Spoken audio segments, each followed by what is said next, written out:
Worst hello I've ever done. Hello, I am IBX Toycat, and welcome back to another live stream on the internet. This is my super flat core world, or semi-flat core world if you will, and one of the fun things that I have going on here is this, my delightful little creeper hole. Oh, the creeper's gone. He was there literally a second. There he is. So this is my big slime unspawning hole, and it's actually working very wonderfully, except when creepers wander into it. But this means that my base is entirely safe because no mobs can jump over to here, and so I've got a very wonderfully safe place to sleep at night, if we ignore the occasional creeper. But today I have big ambitions for my semi-flat core world, and those big ambitions basically revolve around, wow, look at the little chunks we have there. That's actually quite fun. Those big ambitions revolve around this, which is going to allow me not just to do a bunch of this, but also it's going to allow me to turn this into something special. This is my pig pit, and as you can see already, we've got like 7 or 8 pigs here, but by the end of today, we should have not just a delightful collection of things that we fished, but also we should have the setup to actually have some zombie pig. Oh, yeah, okay, they can climb on that all day if they want to. I'm going to have the setup to hopefully have a lot of zombie pigmen, which should be a lot of fun. I hope you're looking forward to this one. It's going to be some fun. And hello everyone.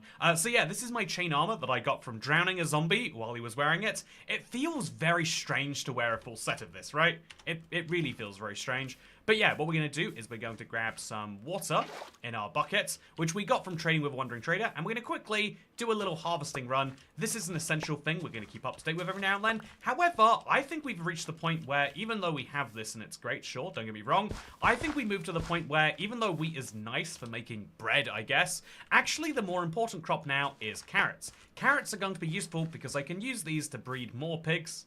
Should we go in there and maybe do something about the creeper? Nah, the creeper can handle himself, I'm sure. But yeah, basically, actually, what if we let the creeper out?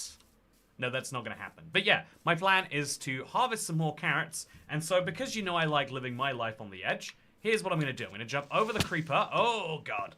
And then we're going to quickly harvest some put blocks there, put the carrots into them, then run back this way. Again, this is a perfectly reasonable way to play Minecraft. No, don't blow up, don't blow up, don't blow up. Okay, then we're going to harvest these carrots, quickly place those back down, these over there, and then just try to get out of the creeper's way before he explodes. I have done that successfully, and I feel very good about myself. Okay, so yeah, today is a big day for the super flat world. I hope you're looking forward to the next one. Also, that bed gets you... Oh, God, how did you climb out of here? Okay, wasn't expecting that to happen. But that bed does, in fact, get me closer to heaven. Whether it works or not, you better believe every day I'm closer to heaven than the day before. So let's just leave the creeper there, shall we? Hopefully he doesn't follow me all the way around. And let's instead get to fishing, which is going to be my primary source of getting an enchanted bow. I already have one, but an enchanted fishing rod, an enchanted bow, and all sorts of other useful tools, like a name tag, for example. All of those things are going to come from here, and so we need to hope for good things, I guess. My next big progress is going to come from the Wandering Trader. I have 2 emeralds, but I just kind of have to wait to get more. So if you see him, let me know. But in the meantime, I'll be fishing. I also could, my plans are to slowly get a base built, which hopefully we'll make some progress on today. But, you know, let's take things step by step. Good to see you, everyone, by the way. Happy Saturday. Hope you're having a good one, everyone. I did a 5K run this morning. I almost broke my personal best time. I've started to get to the point where I'm like, you know what, does it even matter what time I do it in? Surely the fact that I can go around in a circle as many times as it takes to hit that many kilometers, surely that should be the thing that counts for something. But yeah, I think like having like a metric to track yourself by is just good because then you can say, oh, I did really well, and there's objective data to measure it. At least if you're the sort of person who likes objective data. If you hate objective data, then you shouldn't measure anything in your life because it will only get in your way. But I think having that measurement... Oh, that was unexpected. Having that measurement is useful, at least for me. So staying up at night until we see a skeleton has been a move that's worked well in the past to get me more bones. But we don't actually hugely need to do it right now. Like, I mean, I could do it. But if no skeletons spawn, then no skeletons spawn. You know what? Let's hope. Surely, around here somewhere, this time of night, there's going to be a skeleton that spawns. Not just a creeper. Love your creeper, but I'm looking for a bit more. Okay, spider, I guess that's something. Also, leather boots. Love to see. So, okay, there we go. There's some zombies. We're just going to immediately jump into bed. And the zombies won't be able to get up here, I'm pretty sure. And then in the morning they'll die, and that's like food sorted for... Oh, no, actually, I do need something with the zombies. I specifically... okay, so hopefully we can save that guy. We probably can't. I do specifically, every time I see a zombie with armor, I want to drown him. Partially because drowns have a small chance of dropping copper, which you know I need right now. But also partially... Oh, yeah, there's lots of creepers around here. Let's take advantage of those. But also partially because when a zombie turns into a drowned, for some reason all their armor becomes nothing. I think the zombie might despawn if I come over here. Oh, yeah, maybe... I think I might be giving up on my zombie just to make one creeper explosion happen. But you know what? It'll be worthwhile. So we'll get the creeper just to stand right over here. He'll come right back out. And then once we get to about there, seems like the perfect place for an explosion for me. And wonderful. Look at that. Just slowly but surely digging out another chunk. And since we're running low on raw beef, we can cook up some stuff anyway. By the way, Rebecca White says, woohoo, it's Toycat. Good to see you, Rebecca White. Hope you're doing desert well today. I hope everyone is doing desert well, in fact. You know, actually, no, I'm a big advocate for the fact that if you, the more you generalize a statement, the less value you give to each person. You know, like, if I say everyone have a great day, that's saying nothing. Like, why would anyone ever say the reverse? Whereas, you know, saying specifically, Rebecca White, have a great day, everyone else, you're on notice. I'll let you know if you should have a great day. But right now, you should not assume that you should. You know, that makes way more sense, and that's actually the more friendly thing to do. You could argue... Also, wow, we are really picking up the carrots over here. I'm going to be very careful about this, because I know there are probably creepers hanging around. But look at my carrot collection now. It's growing like crazy. And I'm not even using bone meal. This is all raw, natural growth. But yeah, let's jump across this. Perfectly set up to avoid any mobs going onto it. And let's see if my zombie has despawned. Yes, he has. So we're doomed to another day of fishing. And a reminder to myself that if I want drowns, I need to actually drown some zombies. I ain't doing desert well, says Antonia. I'm sorry to hear that. Why'd you change your name? I'm assuming that you are Xavier. You have the same colored profile picture. I'm guessing you made a new account, because this one isn't a member. I'm having health issues and can't walk for long anymore. He cursed me. You know, that's kind of the point. You know, actually, you know, I was just saying how I did really good running. You know, best I've done since, like, I think the end of last year or something. And so as a result, that energy had to come from somewhere. Thank you very much for giving me that energy. You know, like, there's a finite amount of resources in this world, and some of that running energy had to go from you to me. Thank you for giving it to me. I'm doing desert well, says Lego Show TV. Hey, I'm happy to hear. I'm always happy to hear that people are doing desert well. It's the best way you can be doing. So, yeah, I felt like changing my name. I'm the same person. Ooh. Now, that's something you would say if you were trying to impersonate someone, I reckon. Now, you can actually tell on YouTube, you can, like, view a channel's history. So it should say, you know, I can't check right now because I'm busy fishing. But it'll probably say, like, you've been around for 5 years or something. Also, you won't get an enchanted fishing rod, IBX Toycat. So, I hope I'm not horribly wrong on this. I feel like with Bedrock, you have to check that they haven't added it since you last looked.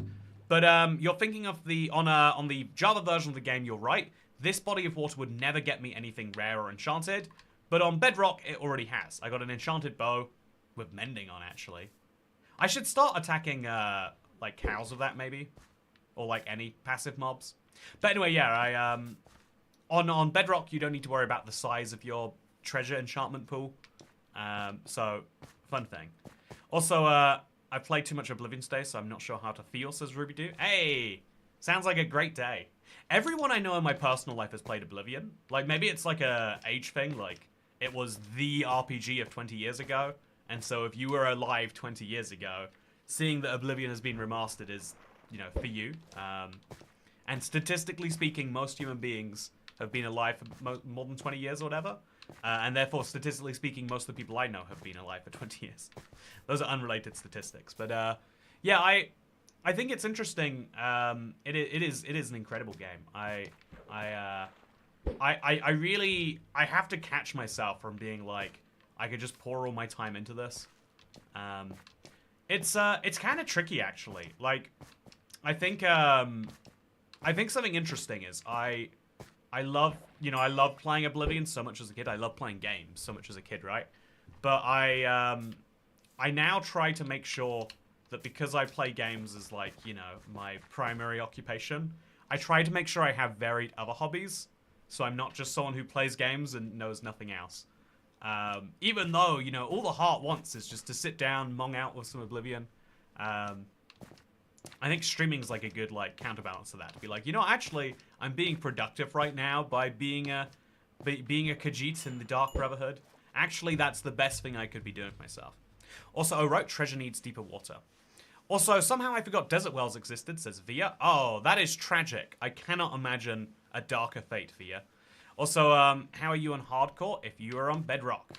Bedrock has hardcore. See, that's an example. Adam and Fiona Raphael. Shared account, love that. You know, whose idea was the shared account, and which one of those two people are you? Or do you just have, like, you know, you have like a morning personality and an evening personality? Anyway, to answer your point, Bedrock got hardcore last year. It was the Bundles of Bravery drop, so the first drop after they switched from updates to drops, although not the first drop overall. And Bedrock now has hardcore, but we're playing semi-hardcore, which you can read about in the description. Every single name someone has come up with besides semi-hardcore has been just as questionable, let's say. And so, just a reminder, that's how we've got to do it. So it is basically going to be a fishing stream today, really. But it sounds like it should be fun. Also, OMG, a Minecraft celebrity. I just watched your bundles video. I thought they were stupid, and now I'm intrigued by dyeing them and making build kits and enchanting kits anyway. Love all your videos, says Nicole Scherer. Oh, awesome. Glad you love the, it's interesting you just watched the bundle video. I have, like, in my analytics, I can see, like, how much people are watching, say, my last 2 weeks of videos, and then which of the videos from the last, you know, from all of the channel are doing the best. And so in my mind, any video that isn't one of those, i.e. not from the last 2 weeks, not one of the top 50 on the channel, I just assume no one is watching. But it's cool. So I am bad at fishing in Minecraft. I like to think that I'm not, but I am. It doesn't seem like something you could be good or bad at, but here I am, not being good at it regardless. Bedrock only needs 1 deep water. Yeah, you can literally fish in a 1x1 hole and still end up with mending bows like I have. But yeah, I think I'm going to go kill some... If we've got time till the night comes. We got like a few minutes. I think when the time gets really low... Also, what is happening here? Maybe it's because I'm like fishing too close to the wall there. It's just going very strange. Also, I am their son just on their account. Oh, that's even more confusing. Adam and Fiona. There's a third person on the Adam and Fiona account. You know, now it's not your idea, and you're not either of the people. You're basically impersonating 2 people at the same time. No, I think there's an interesting thing about like parents who don't want their children to have their own social media profiles, but at the same time want them on social media. I think it's like a dangerous like combination. I feel like you're messing up your own algorithm and giving your children access to like a 18+ account. Also, you know, I'm sorry that you do not have your own. And I'm sorry that you have to deal with your parents' algorithm. You're probably getting randomly recommended videos of like how to I don't know, how to fix Samsung washing machine SPF 200 when code DT shows up. I love that there's whole channels dedicated to those, by the way. But you probably get recommended those videos because it's like, well, this person likes to watch, you know, Fortnite videos or Minecraft videos, you know, like this person loves to watch the political compass explained in Minecraft, and then after 3 hours, they start looking up how to washing machine codes work, and then they go right back to it. It's the beautiful cycle of life. By the way, you can also fish in non-source blocks. Can you fish in non-source blocks? That's surprising to me. I guess you can, but the bobble would just move and eventually not work.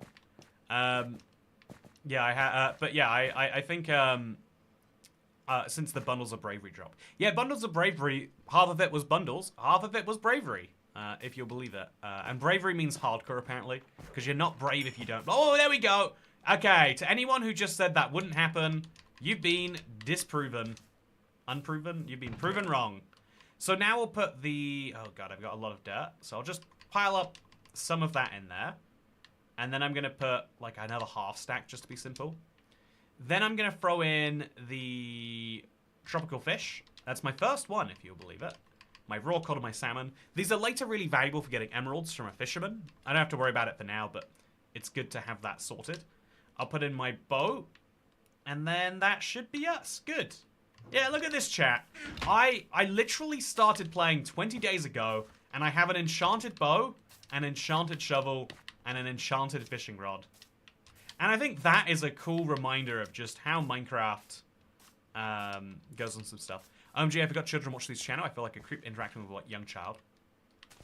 Yeah, I think to your point there, I think a lot of people do find it like I think it's a common thing to feel like, oh, am I doing things right if I'm in the same space as a child, right? Yeah, I don't know. I think it's interesting, like, basically, it's something that everyone says all the time, and it makes you sound a bit dodgy if you say it. But, like, there are some children with maturity levels where, like, you would never spot it. And then there are some people here now and then where I'm like, oh, yeah, that's, like, clearly, like, someone who's, like, maybe, just a little immature, maybe, like, 8 years old or something. Don't know how they watch my streams. And then they'll be like, oh, yeah, it's like just getting back from my job at the mines. And I'm like, the mines is a bad example, but, whatever else. And you're like, oh, yeah, I think being on the internet will show you the maturity thing so much. So much more than anywhere else, I guess, I mean.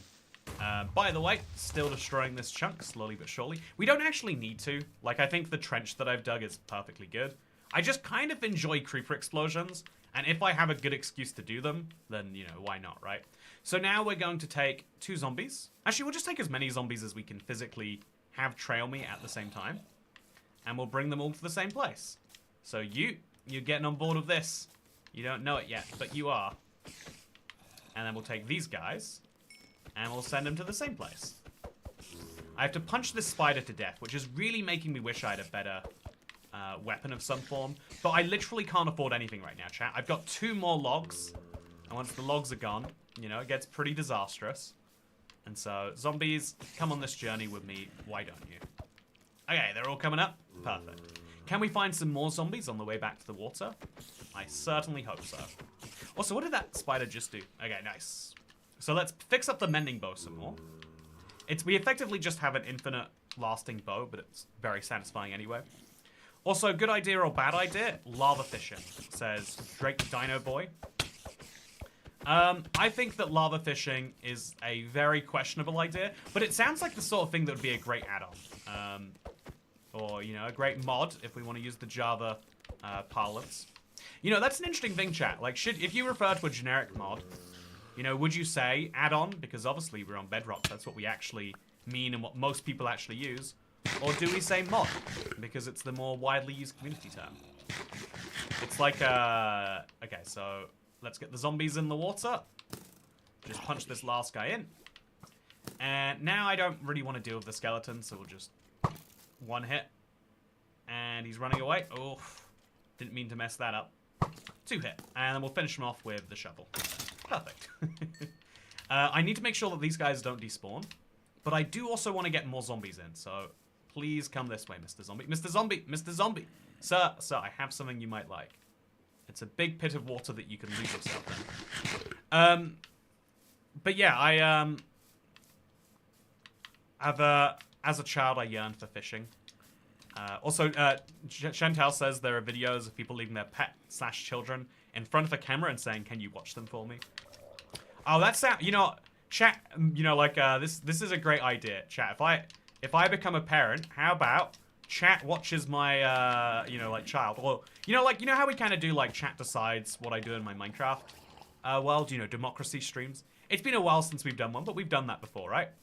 What if we do the same, but, like, chat decides how to parent my child? I think this would be, like, a beautiful 20-year project. But, like, would chat parent... we could have 2. We could have, like, twins. One of the children is parented by chat, and one is parented by, like, an RNG, a random number generator. Which child would turn out better?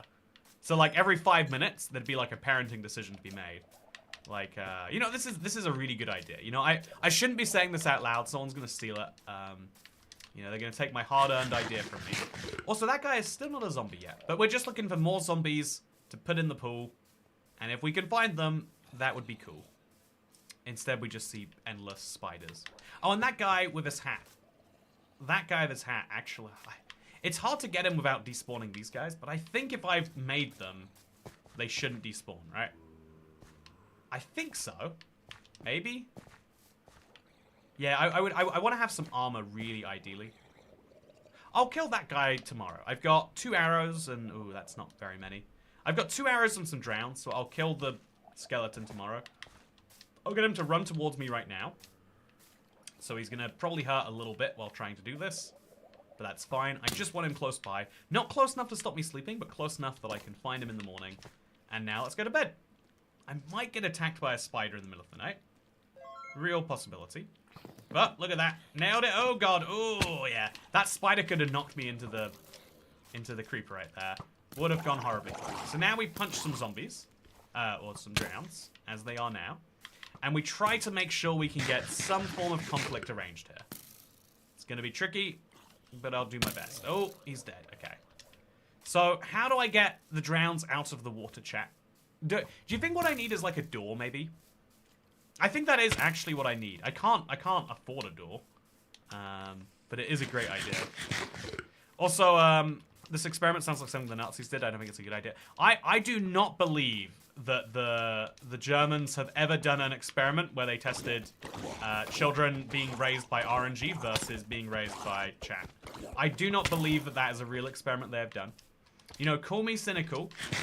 Call me, okay, I'm just gonna have to punch him to death. It's fine. It takes a lot of hits, don't get me wrong, but I think I can, no, I can't. Maybe if we got him to attack like a slime, that would work. No. He's just going to be a pain about it, isn't he? He's just going to stand exactly where he knows he's going to be inconvenient. He's going to perfectly attack me if I try to stop him. And there we go. So now we just have to get a drowned or 2 or 3 in that hole. Should be easy to do. So out of the water you go. Now I'm actually going to watch chat while I have power for a little time. Also, if you become a parent, you'll have kittens to play Minecraft with. Okay. You know, the toy... I already have my toy kittens. And it's all of you, isn't it? Yeah, you need a door. You know, one day I'll be able to afford a door. But, oh, wait! Wandering Trader! Way more important than either of these guys. Okay, so let's just hope. Let's just pray that my drowns don't despawn. As I see what he's got. Okay, so I've got a hard decision to make now, chat. I'm definitely going to sell... Okay, a spruce sapling. I think we have to go for the spruce sapling. Even though it's pricey, I can't afford the spruce sapling. No. I can't do it, chat. I have to... Even if I get both of the trades of wheat in with him, which I can do, I won't be able to afford it. So do I buy the pale oak logs? Also, would I buy acacia or would I buy spruce? But it's not relevant. Do I buy... pale oak logs now, just so I can make like a wooden sword to deal with guys like him? Or is that kind of frivolous spending, would you say? I don't know. Also, all my drowns despawned. I don't know how or why that happens. But all of that work I did is for nothing because of the Wandering Trader. And I didn't even get a copper ingot in exchange. But that's chill. So let's go craft my stuff. I think my crafting table is, yeah, just under there. So let's just make 2 hay bales. Thankfully, I'm perfectly prepared for this moment. And now the only extra value the Wandering Trader can give me is if I buy logs from him or if I get a milk bucket when I kill him.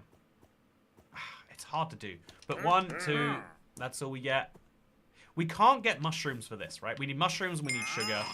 I don't think we can find mushrooms anytime soon. Yellow dye is definitely worthless right now. Packed ice by itself for 1 emerald is worthless. A single sea pickle is also worthless. So is a pale oak log worth buying? Yeah, I just don't know. I really don't know.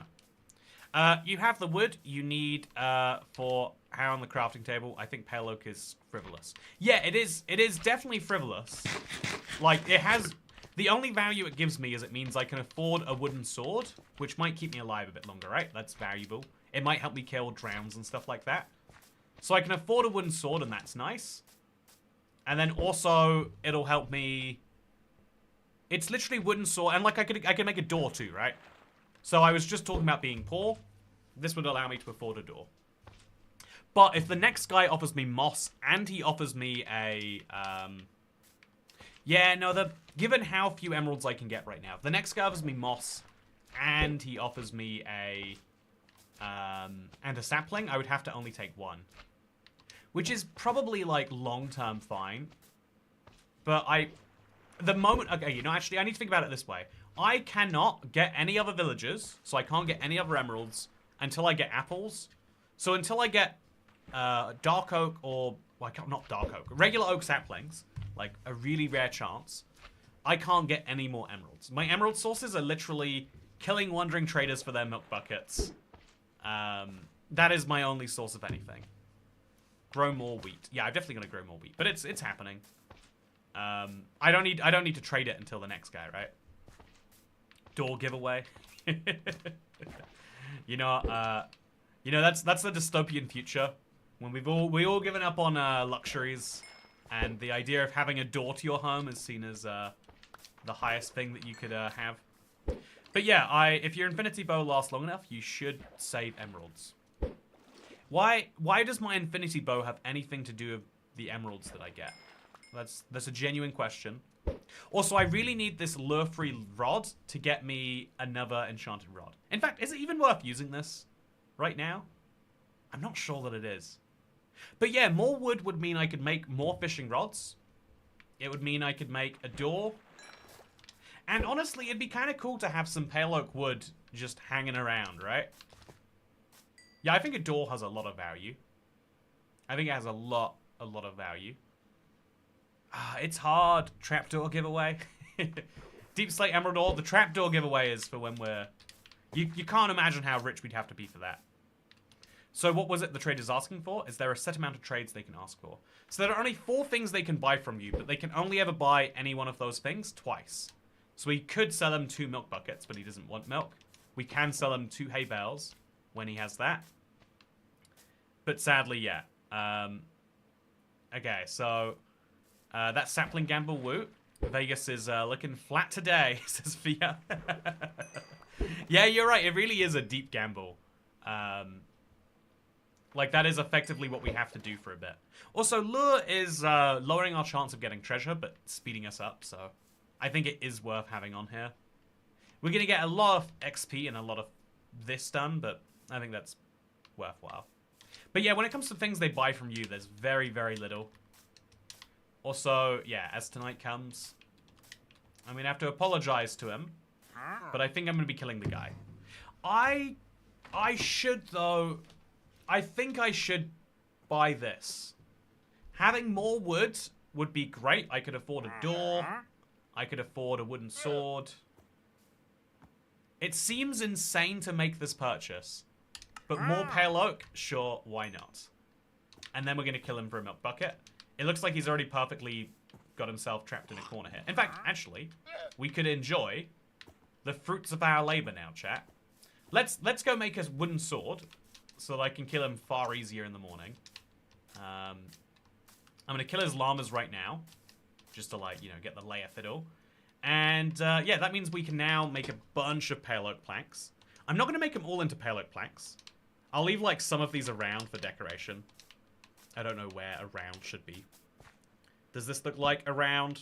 Yeah, there we go. Look at the class this adds to the place, chat. Isn't that nice?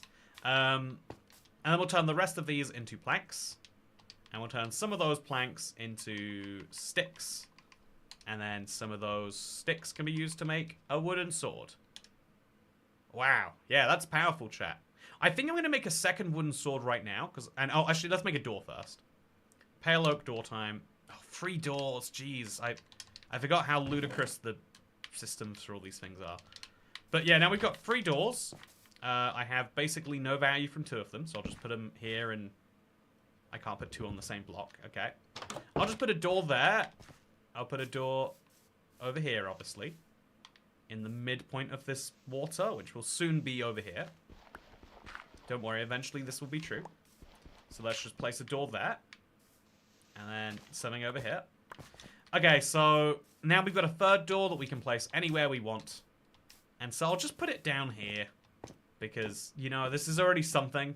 Let's make it into more something. It adds a little bit of charm to the world, right? If I need that back, I can have it. So traders don't actually pass their 3 days despawn time if they're unloaded. What if you get a good one spawn elsewhere and then return when you have the emeralds? Oh, I see what you're saying there, actually. I think now that I've gotten this amount of wood, I don't think I'm going to buy from any wandering trader that doesn't give me a sample. That's my legitimate thinking there, Via. It could be bold thinking, could be silly thinking, but it is my thinking. Let's hope it works out for me, huh? So, yeah, I'm going to go kill the Wandering Trader now with my brand new sword. I don't actually need to... Yeah, I think I'll save it for the moments where I really need to. Like, I'll use a couple on the llama here just to see how many it takes. Okay, so not that many. Also, can we punch with this without breaking it? Let's confirm that we can real quick. I'm pretty sure we can. It doesn't look like it's going down, right? There we go. And then we're going to put the Wandering Trader in a little corner over here. And then as soon as he feels safe enough in the morning, we're going to kill him. Actually, we probably... Oh, this actually kind of is messy, isn't it? Because, like... Does he ever feel safe enough to drink milk in the night? I don't know. So for now, we'll just make a little hole around him somewhere. This is actually a very convenient location for this. Like, we can literally just... Oh, he's on the move again. We can literally take the guy and... Okay, you gotta make up your mind on where you want to be soon. Okay, so just nudge him a little bit forwards there. Tiny bit more forwards. Put that there. Put that here. There we go. Okay, so now he's basically locked in, right? Besides that, which will be my little hidey hole to fight him. I'm now going to get these creepers away. I don't care where away is, just not next to him. And then I'm going to punch him 19 times in the face. This is a very important part of the process. I usually prefer doing it when no one is around. But this will work too. 2, 3, 4, 5, 6, 7, 8, 9... So that's 9, 10, 11, 12, 13, 14, 15, 16, 17, 18, 19. Okay, so now when he gets one more hit on him, he's going to die. And so as soon as he looks like he's going to drink a milk bucket, that's when we go and kill him. And so if we just bring our bed over here, admittedly kind of rough to do, but it's, you know, it's hardcore. We're not respawning anytime too, or semi-hardcore. We're not respawning anytime too soon. And so we can just move our bed from up here, where it currently rests, over to there. And as soon as morning comes, he's going to decide that he doesn't care about what he's up to anymore. And then all of our problems will be gone. Okay, baby zombie really messes with my plans. Really, really messes with my plans. I think baby zombies mess with all the plans ever. But particularly right now. So I'm just going to get right out this far. Put that away.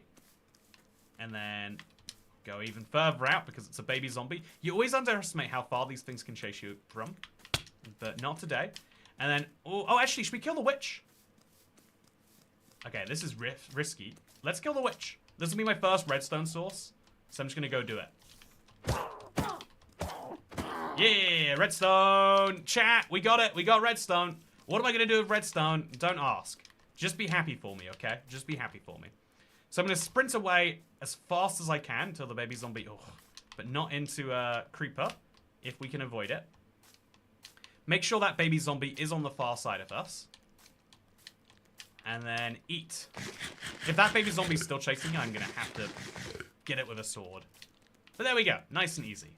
Now we just place down our bed, which I didn't get out yet. So... let's do it. Having a wooden sword is such a game changer, by the way. Just for, like, when you're being mobbed, you don't have to die or punch something 19 times and effectively die. So, yeah, things are really, really easy now. And that guy in the morning is just going to decide that his problems are better off not dealt with. Okay, there's the baby zombie still. I need to sleep really close to him, but that is easy. Okay. So the baby zombie's dying. That's the decision, right? There's no other way. Oh. Oh, yeah. Okay. No other way around that, but it's okay. It worked. Now we'll also have to kill this zombie. Not that I want to, just kind of have to. He's actually staying perfectly there, so he might be more value than not, actually, if I leave him alive. And so am I safe right now, chat? I think I'm safe. Let's go to sleep. The moment I see any milk bucket in the morning, I'm just going in and punching this guy. Okay, you gonna drink one? He shouldn't because there's a zombie right there. Go, go! Okay, milk bucket! Nope, we got him for nothing, chat. He died in vain, and honestly, he wasted my day in vain. But it was worth doing because we got 2 emeralds from him. Or, in effect, we got 1 emerald and we got some stuff. And I think that he didn't have an oak sapling, which is the sapling I want anyway. I am willing to go through great lengths for an oak sapling. And if we don't get an oak sapling, then it's just not worth it. In the meantime, let's make sure we have enough wheat so that the next time one comes back, we can, in fact, get more emeralds. We're getting really low returns in our wheat saplings right now. And then let's also, of course, check up on the carrots. I do have big plans for these. Very, very, very big plans, apparently. And let's make sure they're all harvested and growing. So, choppity-choppity, placity, placity. Nice. Yeah, I'm really, really liking the speed that our crops are growing at just in the background. Like, I'm not having to use my bone meal, which means my bone meal can be saved. Meaning that any time I need to just get a bunch of anything, like if lightning suddenly came, I would be prepared for that, you know? Which is a cool situation to be in. But yeah, I don't really have anything great to do until tomorrow night. I could move pigs into the hole, but that's not that useful. So I'm gonna fish, because I need a better fishing rod than this. And yeah, I'm excited to do some things. Also, the oak grind begins.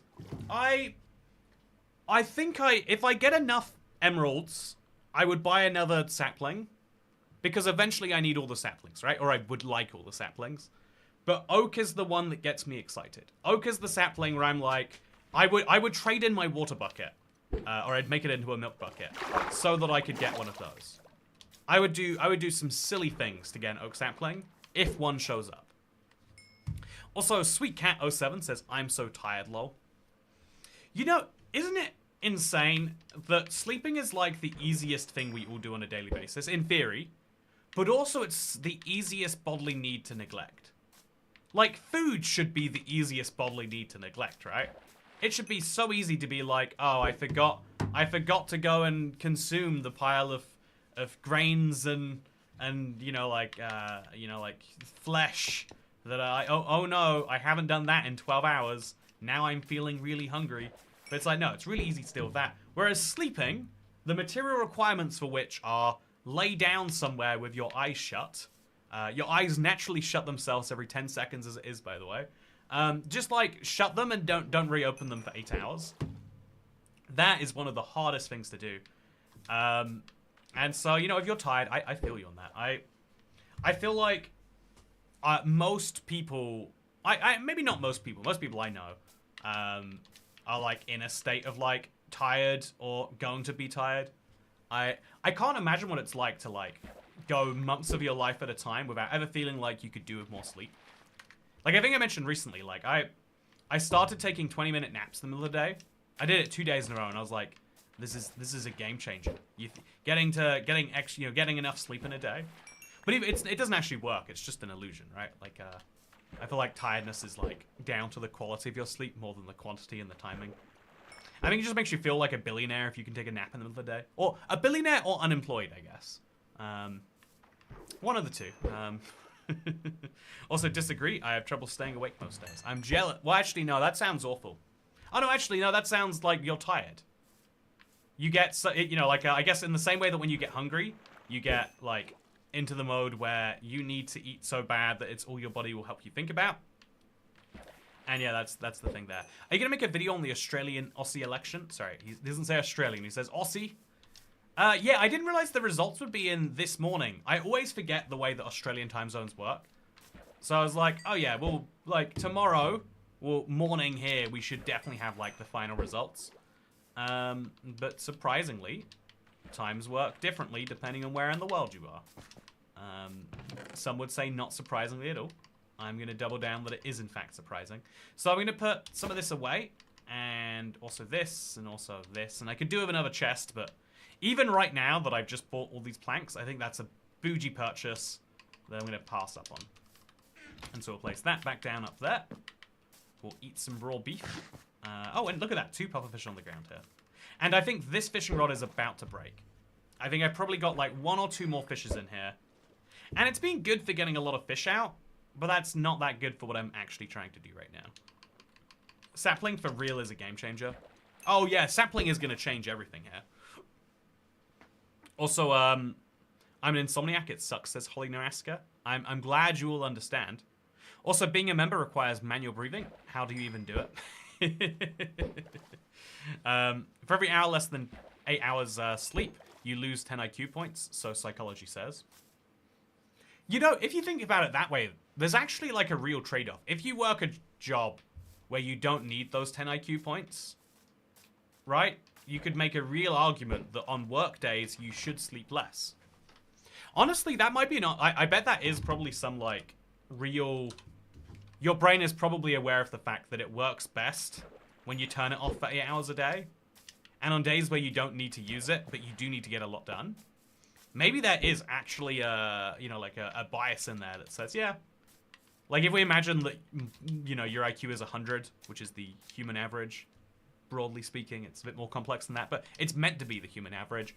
You know, let's say you get 2 hours less sleep than you're meant to one day and you go down to 80 IQ. If you're just, like, going to the store and moving, let's say you're moving houses, you just need to drive and pick up furniture and then put it back down again. Honestly, you don't actually need the 20 IQ points that you're losing, but you probably would really value having 2 extra hours to play, you know, Minecraft or Oblivion or... You know, to, you know, whatever it is that humans do outside of those 2 things. Read a book, you know. You could get more long-term IQ points by suffering some IQ points right now. Are you streaming tomorrow, says Lego Show TV? No, I'm going out to buy a car, actually. I think. I don't like... I'm having a bit of a... I think I am an indecisive person when it comes to big purchases. I think I really struggle. So yeah, I've been wanting to make this purchase for a while now.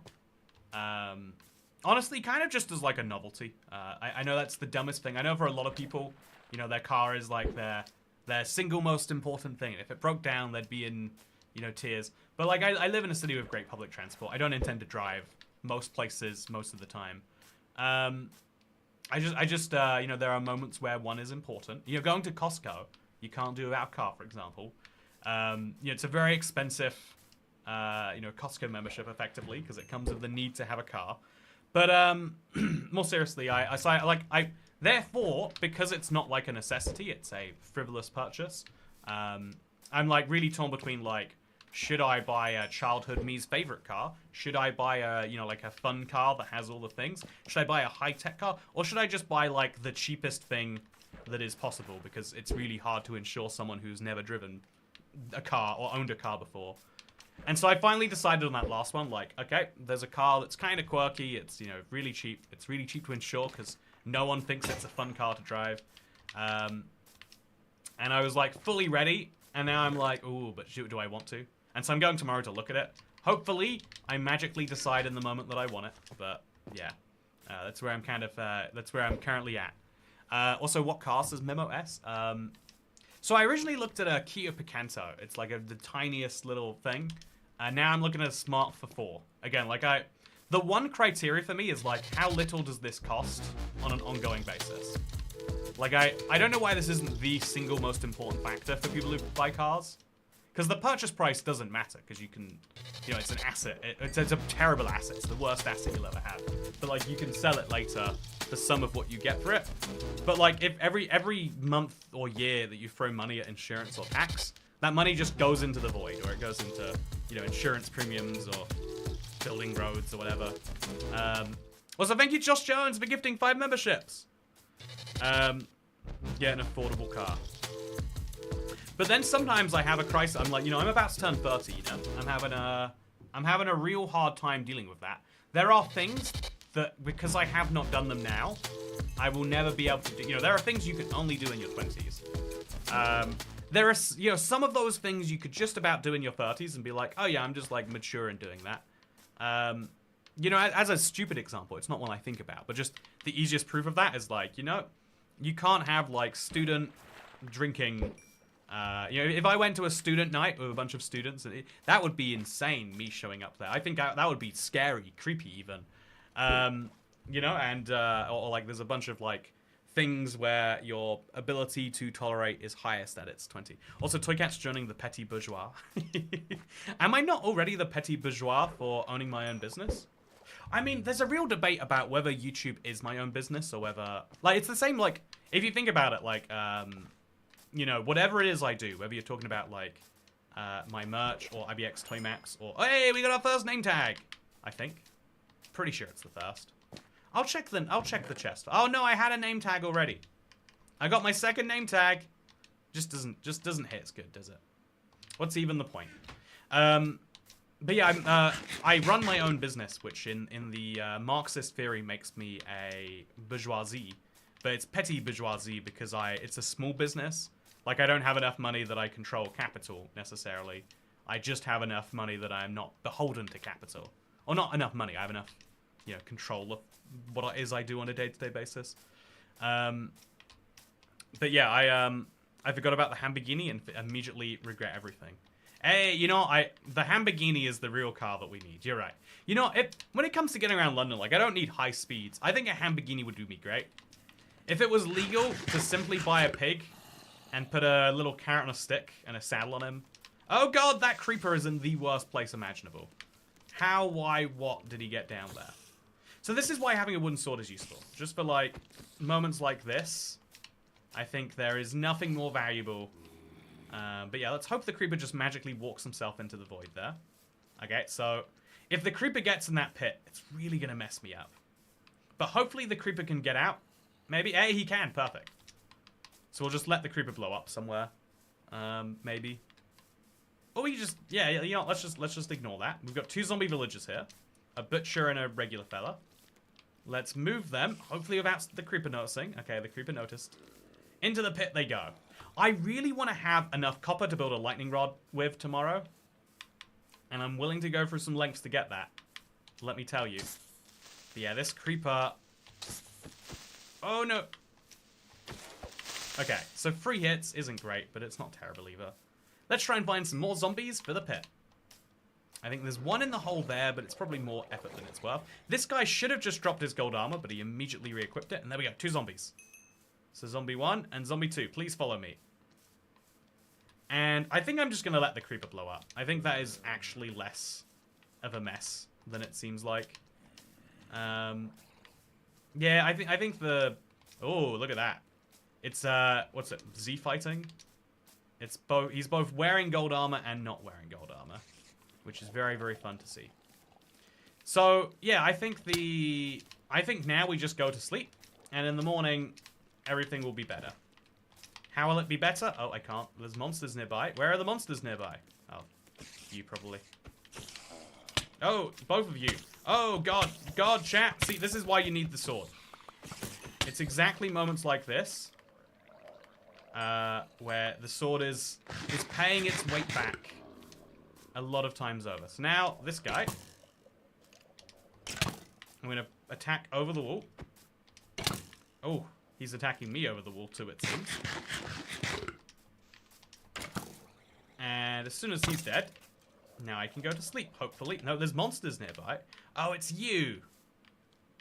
Okay, so that complicates things a little bit. I guess we just...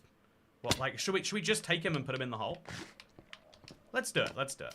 Let's send him over. We specifically don't want the creeper to come up here too, so let's punch him back. Into the hole he goes. Hopefully he forgets where I am now. Oh, he's smart. He remembers. So now we just run away far enough that the creeper forgets, but the zombie remembers. The opposite has happened, but that's fine. I'll just go to sleep now. There are 3 zombies there, but I would love to take advantage of. But always going to happen in the morning. Get yourself a chuckmobile. Also, ooh, okay, just lots of zombie noises. Always kind of scary to hear. So if they could follow me into my pit, that would be real nice. So this guy might actually make it. I have some belief that he may. And that skeleton hopefully dies while in my simulation distance. Okay, they all died together. Perfect. And look, bones and arrows. Okay. So now in the morning we can just open this door and they should be easy to get. But once I've obviously done some healing. So yeah, we got a chicken, we got a spider, and we've got 1, 2, 3, 4, 5, 6, 7, 8 drowns. Except do zombie villagers not drown? Is that a piece of behavior I've just never realized? Should I give them a good punch each? Maybe? That's a weird fact if so. It doesn't make any sense in the fact, honestly. Everyone drowns, is what I assumed. But anyway, yeah, let's go for the gold guy first. He seems to be entirely docile and uninterested in me. Yeah, honestly, this is... Weirdly, they all seem to not care that much. So we'll start punching them all. Just, like, fish in a barrel. Let the sun do a little bit of the cooking. But we want to preferably finish with my own fist. Also, whoa! That's a nice pair of leggings right there with I'm breaking free on. And annoyingly, yeah, this guy is not jumping out.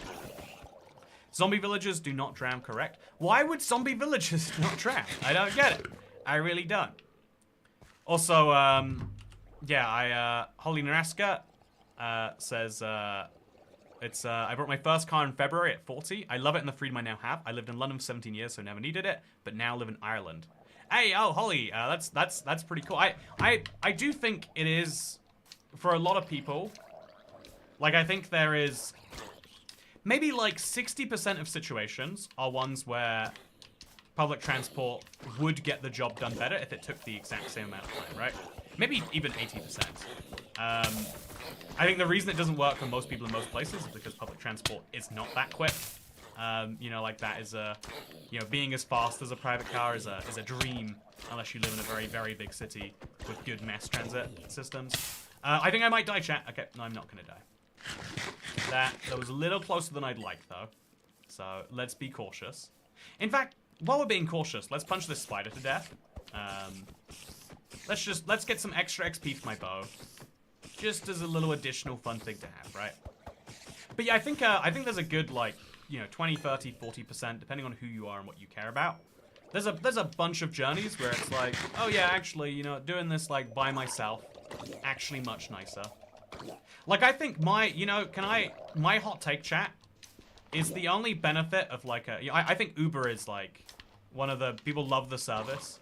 I think and taxis too. Like in the UK, I was surprised by how many people my age when I was a teenager were like, yeah, you catch a taxi everywhere. Like it was something. It always felt like a wildly expensive, like, oh, if you have to do it, you have to do it thing when I was growing up. But like taxis are like the worst. It's the most inconsistent experience in the world. Like, are you having someone that wants you to talk to them today? Are you not?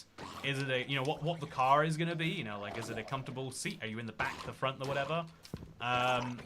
If you ever like actually pay attention to like what's happening in the driving, it's like, oh, this is terrifying. I think the taxi is the worst of both worlds approach, except if you really don't like driving or like you don't want to drive in that particular moment maybe, but you love cars as a form of transport or something. Also, this is a gilded drown, chat. I hate to say it, for years I've been saying they don't exist, but this is definitely a gilded drown. Look at him. He's got a gilded head. Look at that, chat. He literally is gilded. I'm sorry, chat. I doubted the existence of them. So all those years ago when this meme came about, what were people saying would happen if I found a gilded drown? Because I clearly need to take them seriously now that I have one. Also, I have to be a little bit quicker in killing these guys, so let's just... Okay, I'm not going to kill the gilded guy. So I'm trying to get some copper ingots, by the way, chat. Oh, there's a copper ingot! Okay, we got first copper ingot. Love that. So we need 3 copper ingots to make a lightning rod, which I just want to get done as soon as humanly possible. How many copper ingots can I get? So this guy is not dying, which is proof he's just got a golden helmet on. But still. Also, what a golden helmet does to people. Okay, so I'm going to chase him over here so I can pick up those bones before they despawn. Or I'm going to let him chase me over here. Make sure he doesn't despawn just while I'm doing this. Perfect, he's not. And now eat a rotten flesh. And hopefully he drops not just his gold armor, but also some copper. That's what I'm hoping for, chat. Let's see if I'm hoping correctly. Please give me copper. Please give it to me. Oh, no. Great enchanted golden armor. With protection on, yeah. Look at that upgrade, chat. I am making a glow up and a half here. So now I've got much better protection against attacks. And that's really wonderful to see, if you ask me. Now I'm going to make my second sword. Very essential that we do that. So, wooden sword unlocked. And now I'm also going to probably throw away these armor pieces. I need to... I know, chat. I'm very aware. Put that in there and that in there. Move this up to the corner. And then put, like, my bones... Not in the chest. I think the... Not in the bundle, sorry. I think the bones are good. I think we should start combining pieces of armor. So, boots and boots. Just have a full pair instead. I think we don't need duplicate sets. So, if we have, like, a pair of leather pants... and it's outside of the full armor requirements, we could just get rid of it. Yeah, I think that's what we will probably do. The Unbreaking pants too, as much as Unbreaking is a fun enchantment to have, not actually worth having in my opinion, so we'll combine it together. Combine it together again, and in it goes. See, freed up a little bit of space there. We'll do the same with bows at some point, although bows actually have some value, so maybe we shouldn't yet. And then the copper ingot's going to go in here, and the redstone can join it. Nice.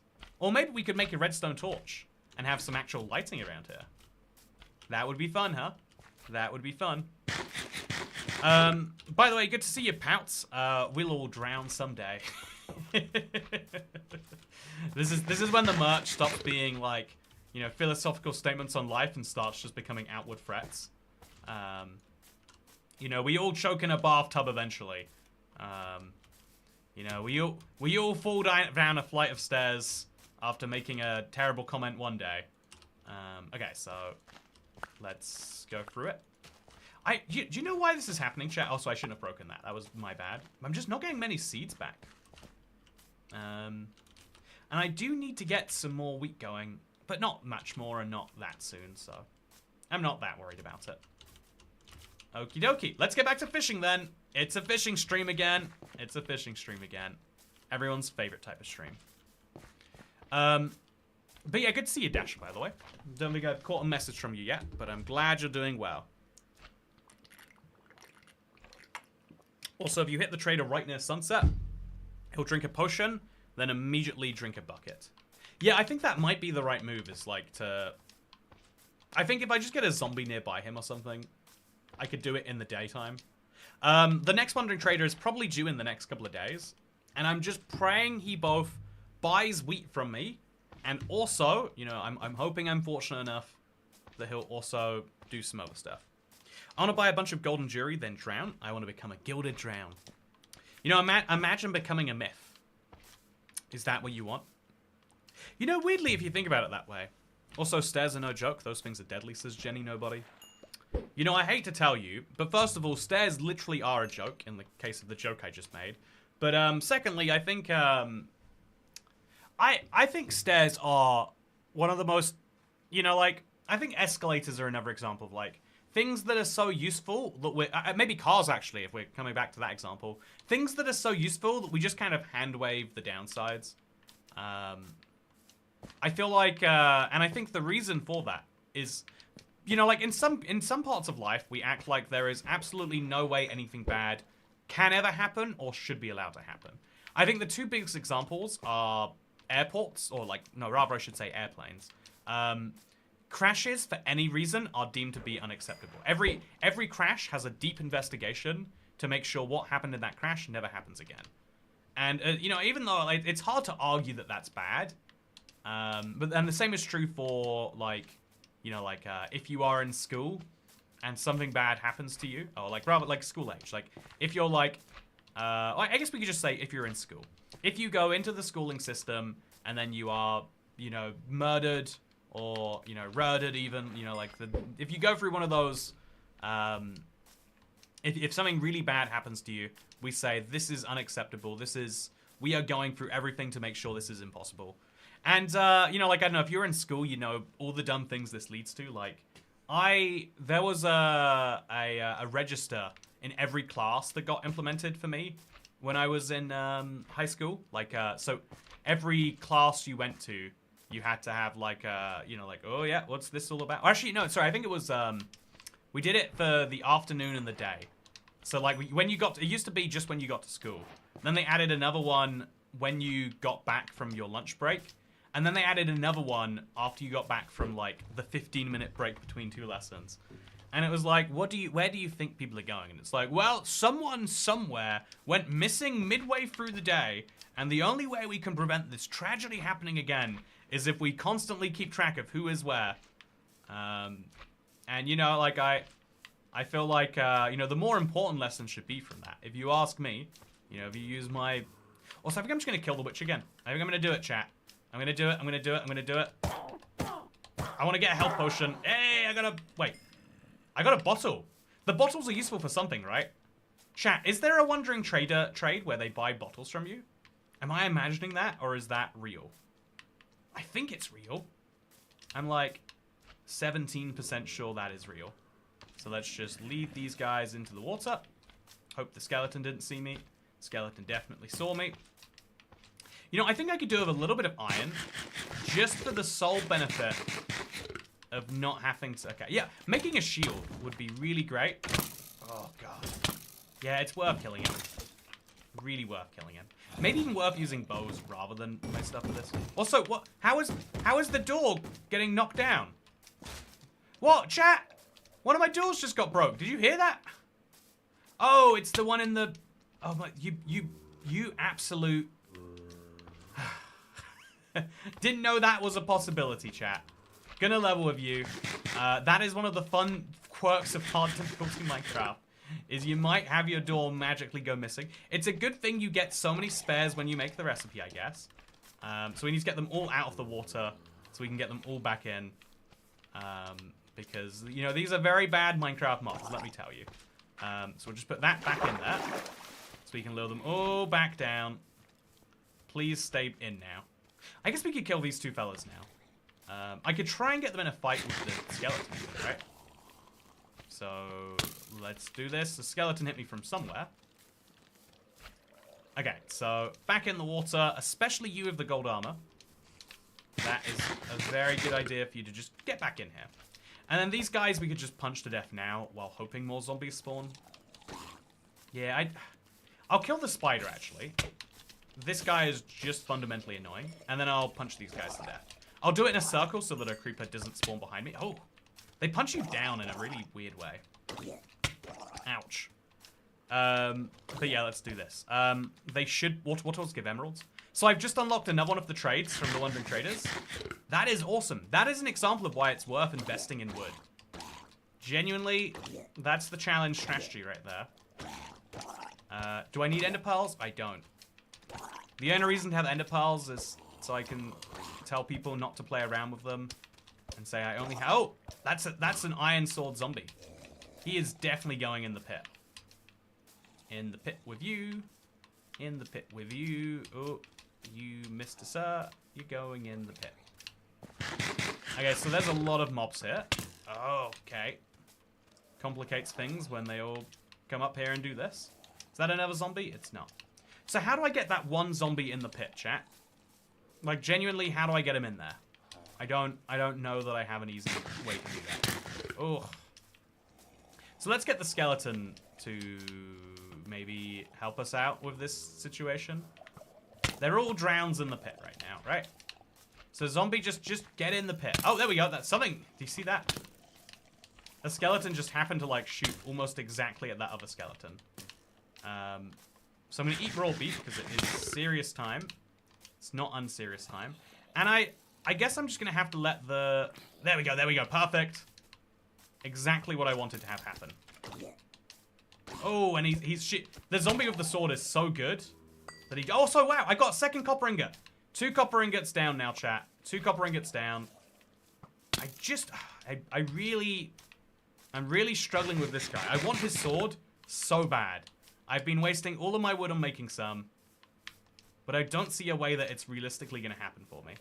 So what we'll instead do is we'll just jump right into bed, hoping there's no monsters nearby, but there is. So raw beef time. Okay, you're technically a problem. Oh, that creeper is definitely going to be a problem. Oh god, chat. Okay. Yeah, this is bad. I need to have spare beds for moments like this, where I just need to bug out and go sleep somewhere else. Okay, so they're both on the ground now. Yeah, I'm going to kill the creeper. Hate to do it. Need to do it. Actually, if I let the creeper explode, he'll also kill the spider. Oh no, he won't. Not right now, he won't. Okay, so please, if you could, just die. Would make my life so much easier. Perfect. Okay, so now we are going to go to sleep. When we wake up in the morning, all our problems have gone away. Sadly, including the zombie with the sword. I think I do have to punch him at least once. Oh god, the creeper. So now that I punched him once, when he does inevitably die, it should count as me that's killed him. You know, I get the credit for that, in other words. And now all I need is one extra copper ingot from one of these 4 drowns and 2 zombie villagers hanging out in the mix. Once I get that, I'll be able to make a lightning rod, which means the next time lightning happens, I'm getting, I'm getting some very good results from that in terms of gold. Which means that, yeah, it will just be the saplings missing, which are the apples missing, which are the much harder part, if we're being actually honest. But it's still cool to imagine. It's still very cool to imagine. So, let's punch this guy a bunch. Thankfully, there are no slimes anywhere around us. That is really the easiest part of this to have sorted out. Okay, no creepers behind me still.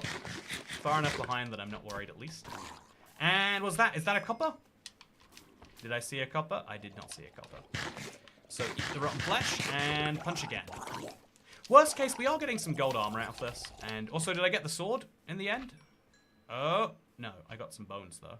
And a few arrows. Those will be nice. In the meantime, let's punch some more drowns. And then we'll just leave these guys to despawn, I guess. So this guy must be wearing a helmet. Again, he's literally gilded. Look at his head, chat. He has gold bits in his head for some reason. Now I see where the gilded drown bits come from. You see this one time and you're like, he must be rare and valuable in some way. There's no way that would be a bug. Not on my Bedrock Minecraft. I think that is really what people must be assuming. And fair play to them for that, I guess. So this can go in there now. This can certainly go in there. Same with this, I guess, just to be simple. And now we've got 2 more drowns in here. And 1 drowned out there. Let's get these guys first. Did you know that you can get a trident? I think you can't get tridents from drowns that spawn from drowning. If the drown... Oh, God! Oh, was not ready for that. I don't know how to stop this place becoming a creeper pit, which it seemingly has just turned into. So you can just die to the sun. I don't think I might get an iron ingot, so it's worth, like, trying a little bit, I guess. It's worth saying. But it's not worth trying a great deal. We just punch him enough that he starts dying. Make sure that when he finishes, I get my rare drop if one happens. Then, so a few more of these. Yeah, actually, that creeper did me a favor. I think this is actually what I want to have be here. But one of these 3 drowns needs to give me a copper ingot, not you. Okay. But maybe you. Also, how did you spawn here? Okay, weird things are happening here now, chat. This shouldn't be possible. If I've done my job correctly, that slime shouldn't be able to spawn there. And yet he did. Also, where did the drown go? There was a drown behind me literally a second ago. And now he is gone. Okay, so you are gonna die now. Hey! Just kidding. Didn't get what I wanted at all. I thought I did. I saw the rotten flesh. It took me a minute to be like, wait, no. Rotten flesh was not the rare drop that I was going out my way for. So now we can just patch this up. It takes a few blocks, but thankfully I've got more than that. And, yeah, we'll just put this back together again. And it will be great. We'll put a block there and a block there so that I can jump up, but mobs cannot. And do you think it's this Yeah, what is causing, like... Oh, I think what it is this is technically negative 16, chat. I think this chunk doesn't go from Y0, where I've started digging it. Oh, no, I dug from -1. I didn't dig all the way to -16. These blocks can spawn mobs on. But yeah, I haven't gotten rid of them. Also, I saw a tote bag that says, nobody knows I'm a lesbian, and I really want it, but I worry it will cause confusion offense when I walk around with my boyfriend. You know, I feel like you can cause all the right types of confusion and offense that way. Also, IBX Toycat, there's a bug that if you throw a trident to a lightning rod in the rain, then it will strike lightning. I wish I could get a trident so I could do that, but sadly, we are pulling the cart before the horse there. Putting the cart before the horse? Yeah, not pulling. I mean, we might be pulling the cart before the horse too. I don't fully know how many things we are doing in the wrong order, but we are certainly doing things in the wrong order. So now I think the time has finally come that it makes sense to start breeding our pigs. Do I have inventory space right now? No, I do not. Can we make inventory space? Technically, yes, we can. Spider eyes, like, why? I don't think I want spider eyes. I don't think I'm ever going to want spider eyes. So let's get some wheat seeds. 1, 2, 3. Let's get some carrots. Do I have more wheat seeds? No, I do not. Okay, so 9 carrots means I can get 4 extra pigs, which is kind of expensive, actually. Especially if I don't already have... You know, let's breed, like, 2 pairs, just so we can... Or 1 pair. Just so I can show you the magic of the carrots. But yeah, otherwise I think we're going to wait on this a little bit. Just a little bit. What if you fill an entire chunk with water from bedrock to ground level? Oh, you're saying, what if I took this and turned it into a little pond? Honestly, that's not a terrible idea for what to do with, like, that area over there. If I'm going to be digging it out anyway, right? Maybe I could also use it for some other fun things. Yeah, actually, like, why not? I don't see a good reason why not. So let's go do it. Let's start in the middle somewhere. As you can see, still slime spawning here. Yeah, I don't think slimes can spawn in water. I could be really wrong about that, though. So let's just make an infinite source here. We could find out if slimes spawn in water, I guess. Although until we destroy the chunk, we can't do this, because otherwise the slimes will escape and get out into the outer bits.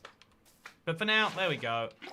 Infinite water. I'll make another one just in case something terrible happens to that one. Over here. So take that middle block. Put it over here. And boom. I used to always be a fan of the 2x2 water source.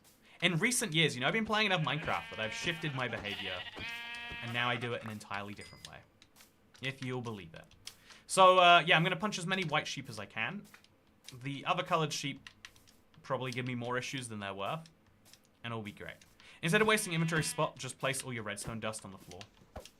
Yeah, honestly, there are quite a few items that would be better off just having them on the ground rather than whatever it is we're doing right now.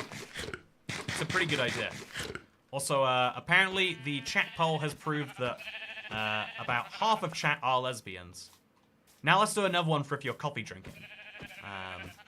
See how that compares with the data. Can you flood a chunk to stop the spawning, even if it looks ugly? Oh, that's a really interesting question by itself. Would flooding a chunk stop mobs from spawning in it all by itself? I don't actually know the answer to that one. Yeah, I really don't know the answer. So there's already a water source here, which is fun. Yeah, if I just start flooding this chunk, ideally we'd stop it from going outside, but, you know, whatever for now. If we flood the chunk, in theory, that could stop mob spawning all by itself. But yeah, water spawning mechanics are a bit of a funky one. This is now my new flooded chunk, where, to prove a point, we're now going to go fishing. So I can now fish in this flowing water, and it will give me the same results as if I was fishing in not flowing water. In theory, at least. And it seems impossible that this can be true, but here I am anyway, doing precisely that. Also, I'm drinking coffee right now, says Rebecca White.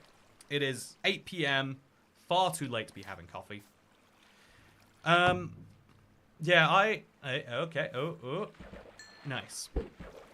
But But yeah, I've tried coffee maybe 4 times, but it doesn't stick with me long term. Oh, I think coffee messes me up on such a deep internal level every time I have it. It's not even a choice for me about, like, am I doing coffee or not? It's like, yeah, am I having a bad time or not? It's the only decision I get to make in that one. And the only way to get a yes is by, or the only way to get a no is by not partaking. So yeah, do you think this would stop slime spawning? Because it's an uneven surface level. I don't know how water stops mobs. I know that you don't, actually, yeah, you never get sheep spawning underwater. Do you get skeletons spawning underwater? Do you get slime spawning underwater? I don't know.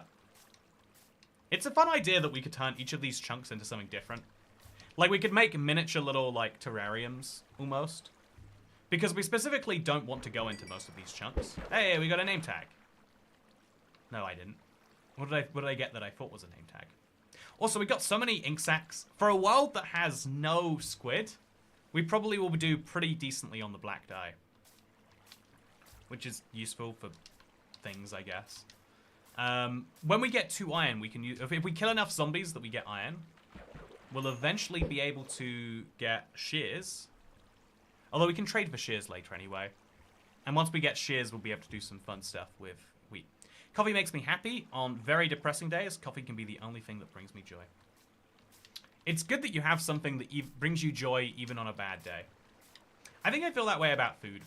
It's like no matter how bad of the day it is, there is some food that will solve my problem. I think everyone has that about some, like, base. Hey, what do we get? A power-free bow of the Curse of Vanishing on. Funnily enough, I think... So, Curse of Vanishing has no debuff in hardcore, which is very, very good. Also, next to a poll that does both. Yeah, coffee, yes, lesbian, no, etc. There's a lot of sub-variants of that poll, let me tell you. So, let's go grab these guys, and we're going to go drown them. There's no polite way to put that. All of these zombies are about to drown. And then I'm going to have my lightning rod, which is going to be exciting. I'm looking forward to that moment. Also, that slime seemed to spawn outside the chunk that I am currently destroying. I hope I am wrong about my feeling about what I just saw. You know, hopefully I can gaslight myself into believing that I didn't see that. But, yeah.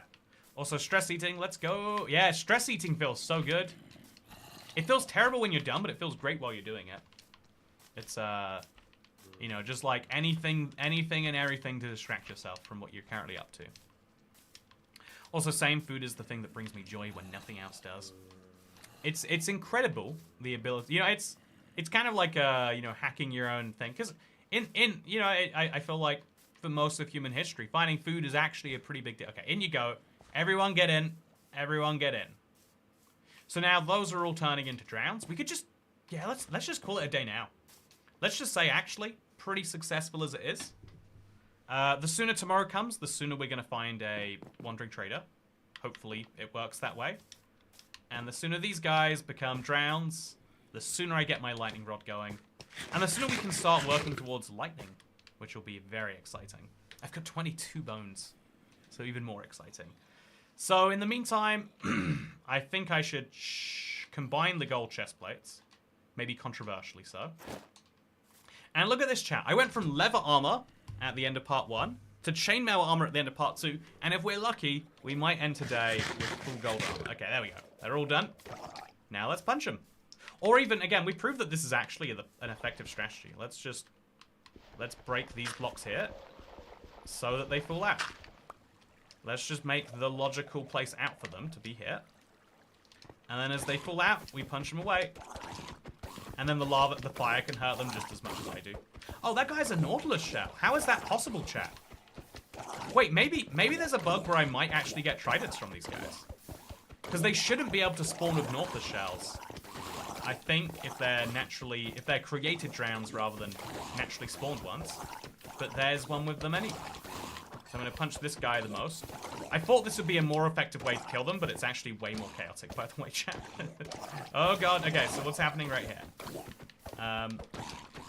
Okay, so this is going very strangely so far. Punch you to death. Oh, I got a Nautilus shell. Chat, I've got 1/9 of the recipe for a Heart of the Sea, or for for a conduit right now. Everyone loves a rare and valuable item, right? Rare, valuable, but oh so good. Okay, so yeah, I'm going to kill you now. And hopefully you give me that last copper ingot. It's going to be annoying if I have to get more of you tomorrow, so if you could just give me a copper ingot now, you'd make my life so much easier, Mr. Drown. Can you consider doing that for me? Oh, he can! He totally can. He gives me everything that I want, and a little bit more too. So, I'll throw away, for now, the leather helmet and the gold helmet. I'll put the copper ingot in there. There we go. That's a lightning rod ready to craft. I have to do something about this water later, but later is the keyword there, I guess. I really like that bug, so I hope it's back. I mean, Nautilus shells definitely are an unexpected quirk. Oh. Okay, hard decisions have to be made now. What am I keeping and what am I not? So, yeah, we have too many inventory slots for what we've got. First of all, let's just put away our fish, so I have breathing space. Then we're definitely putting this in. I think we're just going to say no more leather armor. I think the leather armor is going, and I'm not going to replace it. If I had a bigger chest, I could keep it, but even then, it feels like a dumb novelty. So no more leather armor, chat. I'm finally dealing with my demons here. The lily pad can go on my little lily pad collection that I'm building over here. What will this lily pad collection do for me? It'll be beautiful, and that'll be enough. Why don't you make more bundles? I don't think more bundles will solve some of my problems. Like, if I make a bundle, for example, I can fit my leather in it, and then my string in it, but not even all of my string. And now I've got a bundle that isn't even that useful. I guess you could say, like, we'll put all of your, like, crops in a bundle, maybe. Yeah, what if I put all my secondary food in a bundle? Yeah, I guess that's something. That frees up some slots, I guess. And then we'll make the bundle black, too. Yeah, let's make that. Take that bundle. Put an ink sac there. It's the food bundle. Yeah, I kind of dig that. I don't think it helps a great deal, but it helps a lot more than 0, which is all I need for sure right now. Then put the string piles back together and find a place to store these slime blocks. Make 5 of them and put them somewhere. In fact, actually, so since I'm making these little, like, terrariums or whatever we're going to call them, let's just put some slime blocks right here. They can be pretty decoration or something. I wish Wandering Traders could sell you tridents for 64 emeralds. I wish they could sell you lava buckets. Would change the game if they could. Would change the game to an unreasonable extent. Also, you can put bundles in bundles. The bundle is secretly the best item in survival. I don't know that I agree with that being true, but I like everyone's enthusiasm about it. Okay, so we are expecting a Wandering Trader very soon. Let's make sure we've got the wheat for him. I shouldn't have broken that, my bad. So that's plenty of seeds. Yeah, we only have like 9, which is enough for a single hay bale. Actually, no, we got 10 now. So we've got 13, almost enough actually. Almost enough for a full hay bale to go of our current one. I'll make one now just so I can immediately trade with the Wandering guy, just in case it's nighttime and it might die or something. And now I'm just missing 5 for another one. So yeah, that'll definitely happen in the next couple of days passively. Otherwise, we'll keep growing our little farm that's happening down here. Make some more spots there and there for all of these carrots that are appearing out of nowhere. And now we can switch to like a harvest mode for carrots. No, I think we need more in the ground before we do that. But we'll put the carrots in the bundle too. And things are looking good to me. Yeah, we'll definitely have, unless the Wandering Trader spawns literally today in the next like few minutes, we'll have enough wheat without ever having to go into our bone meal, which means we can save the bone meal for if like we know thunder is coming soon or we know that's a nearby goal. In either case, it's going to be great. Haven't watched in a while. How did you get wood, says Jaden. I bought it from the Wandering Trader. I would really like a renewable source of wood from the Wandering Trader, but he shows up only every few days, and so you've got to deal with what you've got to deal with. And ultimately, I made that decision. I got really lucky. I got these glass bottles, so I should be able to sell water bottles to them soon. I'm looking forward to doing that. But yeah, a bundle of 16 bundles inside of it is the most optimized bundle you can have. It's true. It is absolutely true that a bundle with bundles in is the most bundle you can bundle. Have you had any fun food / drinks today? Says Dasher. Yeah, I ordered. So I feel like most food delivery is kind of like I just want to be fed in the tastiest, cheapest, or most convenient way possible. You pick 2 of the 3, I would say. But I remembered like I had like a moment there where I was like, you know, it's something I try to always remind myself that like rather than using food delivery as like a way to just feed yourself and save some time, it's like, you know, let's be like intentional about this, right? Let's be like as useful with this as we can be. And so I realized after thinking to myself, also yeah, that slime probably spawned on this corner here and then jumped down there. So we should shave a bit off this block just to prevent this guy from getting to me. But so yeah, I remembered one of the reasons that I love the idea of moving to London in the first place was the idea that like you can get basically any place in the city delivered. It was like it was crazy to me there'd be thousands of options, and it would be real like nice places. Like especially during the pandemic, there was a big push for like literally like high-end places. You know, like I went out to dinner. Yeah, there's all sorts of like really nice places that are like, oh yeah, and we're on Deliveroo if you want to get us there. You know, like so as a result, I decided like let's go do something fun today. There's a place that I've wanted to go forever, but just kind of like it's been on the list for a while. But they're on Uber Eats. They have a promotion because I haven't bought Uber Eats in the last month or something like that. But I got 30% off there, and I was like, this is the sort of place I would love to go in person. It's like overly authentic Chinese food. I think Sichuan food to be precise. Sichuan is the region of China that like whenever I'm getting Chinese food that isn't just generic Chinese food, it's always the good stuff is always from there. I was like, let's give it a try. Let's see if it's any good. And I got the most interesting bowl of noodles. Like they were like dry and sticky, and it was great though. It's some real crushed peanuts in there, some beef, no, some pork. Really good stuff. I had the worst dessert I think I've ever had. It's called like Bing Tan or something. It tastes like it's raisins and fermented something. And I was like, well, it sounds so bad, it must be good. I mean, it's described as like their favorite dessert, but no, it tastes like not that good. Also, so I can't craft the lightning rod. Oh yeah, I can craft the lightning rod now. But there's no point until, I mean, I guess there is point to doing it. You know, let's craft the lightning rod. So yeah, also good to see you, Yaya-san. Yeah, we got more Superflat here. Yeah, let's go ahead. Let's craft this. Get things moving. You're playing a dangerous game. Chinese food is usually spicy. Oh yeah, they had a 1 to 5 chilies spice scale, and it's like, man, I cannot imagine why you would need a 5 chili spice scale. You know, I feel like 3 already gets the message across to most people. But yeah, I don't think my noodles were spicy at all. I don't know if by design or if I got lucky. So now we put the lightning rod in the center here, and we break these blocks because we don't need them anymore. And now this just becomes the pig pit of craziness. It's actually a little bit too close to my base and where I'm trying to drown things, but I don't need to drown things anymore, so now we just start breeding mobs and throwing them in the hole. But not even then, not actually yet. So I'll wait for some skeletons to spawn, then I'll let them die.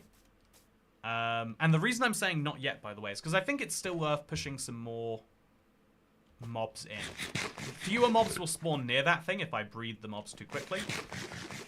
So we want to do like a crazy push for mobs, like a, you know, blitzkrieg it rather than, yeah, I don't want to give them any time to react, I guess is what I'm saying. So drop that on the ground, all of that on the ground, and then I'll kill these zombies in the morning, probably. I could kill them now, I guess. Yeah, I think we'll kill them now. There's like 4 zombies here, and all of them have a tiny chance of giving me an iron ingot. And they're one of the few mobs that don't require me to... Okay, so Come inside of this place, please. Okay, so I have to really be careful about the baby zombie. He's actually going to mess me up, so I'll kill him now while we're in the big hole. Oh god, that's a creeper. I was just thinking, like, what if there's a creeper behind me? You should always be thinking it, and now you can see why. But let's get that zombie here. Oh, there's a wandering trader. He chose the worst moment for himself to spawn. But there he is anyway. Oh god, the creeper is going to kill me. The creeper is going to kill me and everyone I know and love. So I'm just going to get a little bit of space just in case the creeper does blow up and there's nothing I can do about it. And I'll stand right here again. Oh god, that's a witch. The witch is going to kill me and everyone I know. Oh god, the witch is going to kill me and everyone. Oh god. Oh god, chat. Oh, what? How did that happen? Okay. This is, that was a great night. Little reminder for the fact that I shouldn't be doing whatever it is I'm doing right now. I'm going to be sitting on one heart, half a heart, whatever, for a bit. And that's just okay. I'm going to eat a fish. Okay. Everything's fine, chat. I don't know what just happened, but I don't like it. I do not like what just happened at all. Oh, there's a lot of skeletons everywhere. So I'm going to jump over my wall where it's safe again. It's safe on this side of the wall. I'm just going to eat carrots. I don't care what I have to eat. Just whatever it is that keeps me alive and safe. Is there anything on the other side of the wall that can see me? No, there's not. So we'll wait a little bit because I don't have that many carrots. Can I sleep? No, there's that guy there. So I'm going to have to use my bow. I'm going to waste a few hours on this for sure. Actually, I should use my... No. I should use my my power bow. It's got power and curse of vanishing. If I don't use this bow soon, I won't be able to. Okay, he's dead. Morning is coming, chat. I probably could have dealt with the wandering trader now, but I'm just too terrified to not let the morning come. Because I've got a whole farm to fix, you know? It's... Oh, also my door is gone! Oh, I got it back. It's fine. Okay, so let's see what your boy has to offer. I can now finally switch food in and out of here. Oh, no! No, you... Ah! Why? How did you manage that? In the literally 2 seconds while I was dealing with my food situation, a zombie came in and killed the wandering trader. That takes so many days of my life. There's only so many of those zombies. It's the rude. Literally anyone else. Go attack her.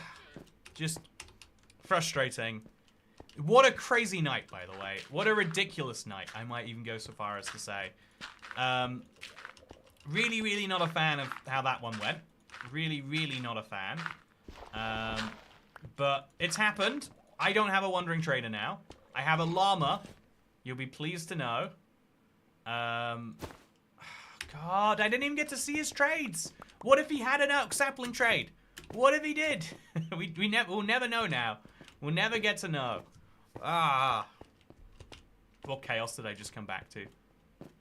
You know, it always seems so simple. You get the moment you get any like non-standard mob involved, life is just gonna start going crazy for you.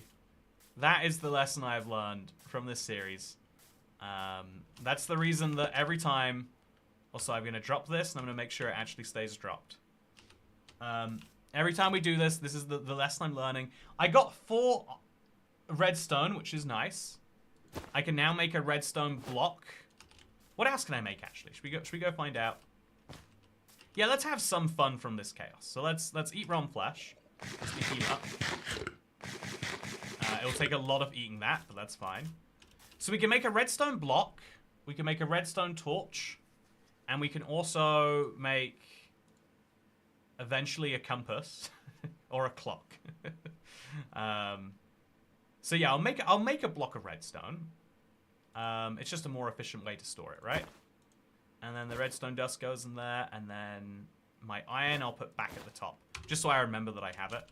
Because 1 iron is useful for a few things. Not many things, but some. Please have Realm Experiments back. It says 6 Hour Studios. It is funny how many people ask for that, actually.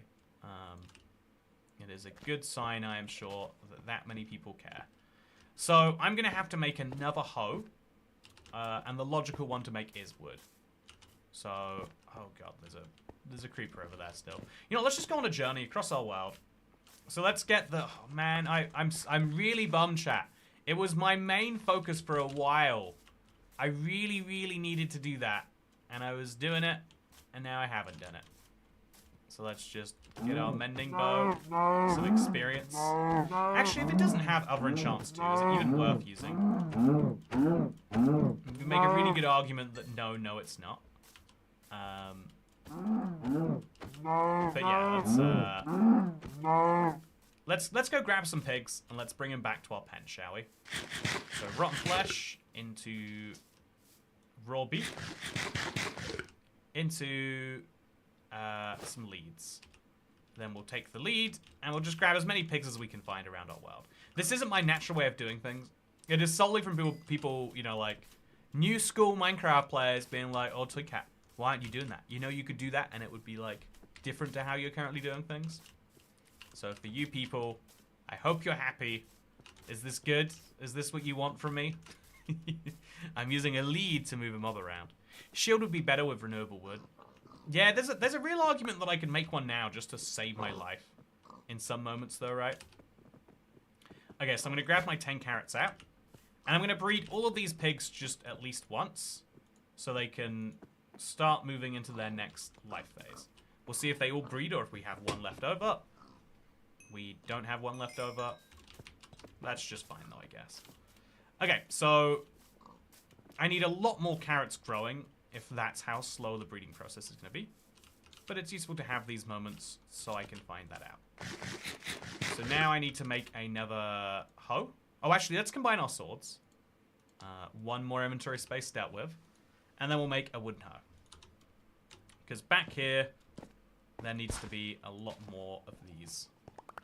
And that means I'm going to... Yeah, I think we'll just have the entire thing down here.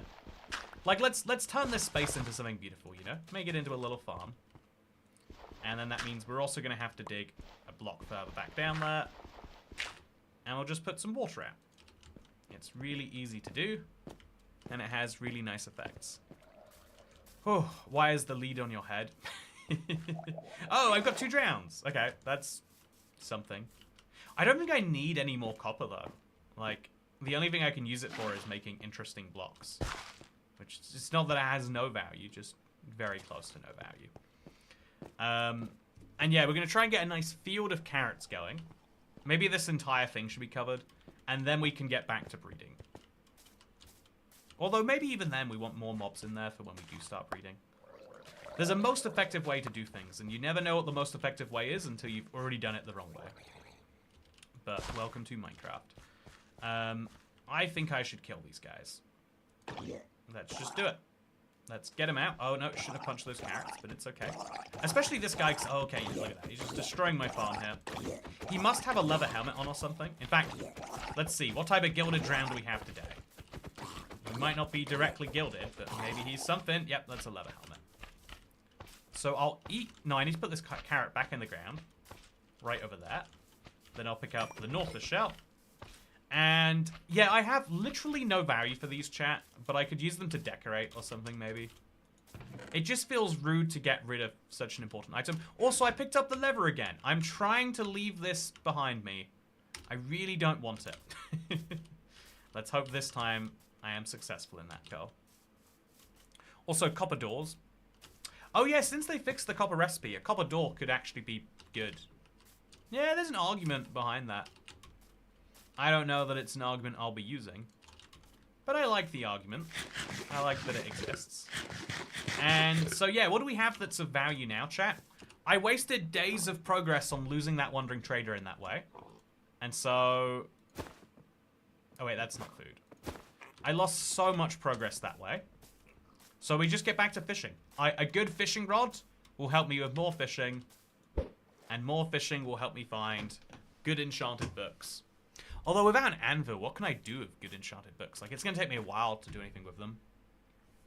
Like, this is mostly fishing so I can get the fisherman, so I can get the campfire, so I can get renewable coal later. Yeah, this will be useful for getting torches later, which will be useful in general. But right now it's just a source of, you know, I think vanity tools is the easiest way to put it. I want a decent bow and I want a decent fishing rod. The fishing rod will help me get the bow, and then later all of this will help me get coal. But yeah, I wonder when we'll see the next update to custom Superflats. They haven't done anything since adding the presets, besides updating one preset to match Java. Yeah, I've been working on the 12180 video, and because there's a lot of interesting decisions that you know, can be in. We have to work out together, right? Like, so are Superflats going to be in the update? Yes. Will there be a vibrant visuals experiment? Maybe. But so what's really fun is so now we've got like the basic copy of the world. And I'm trying to like run through my head like, you know, what are the interesting bits of this update? What are the bits people want to hear about?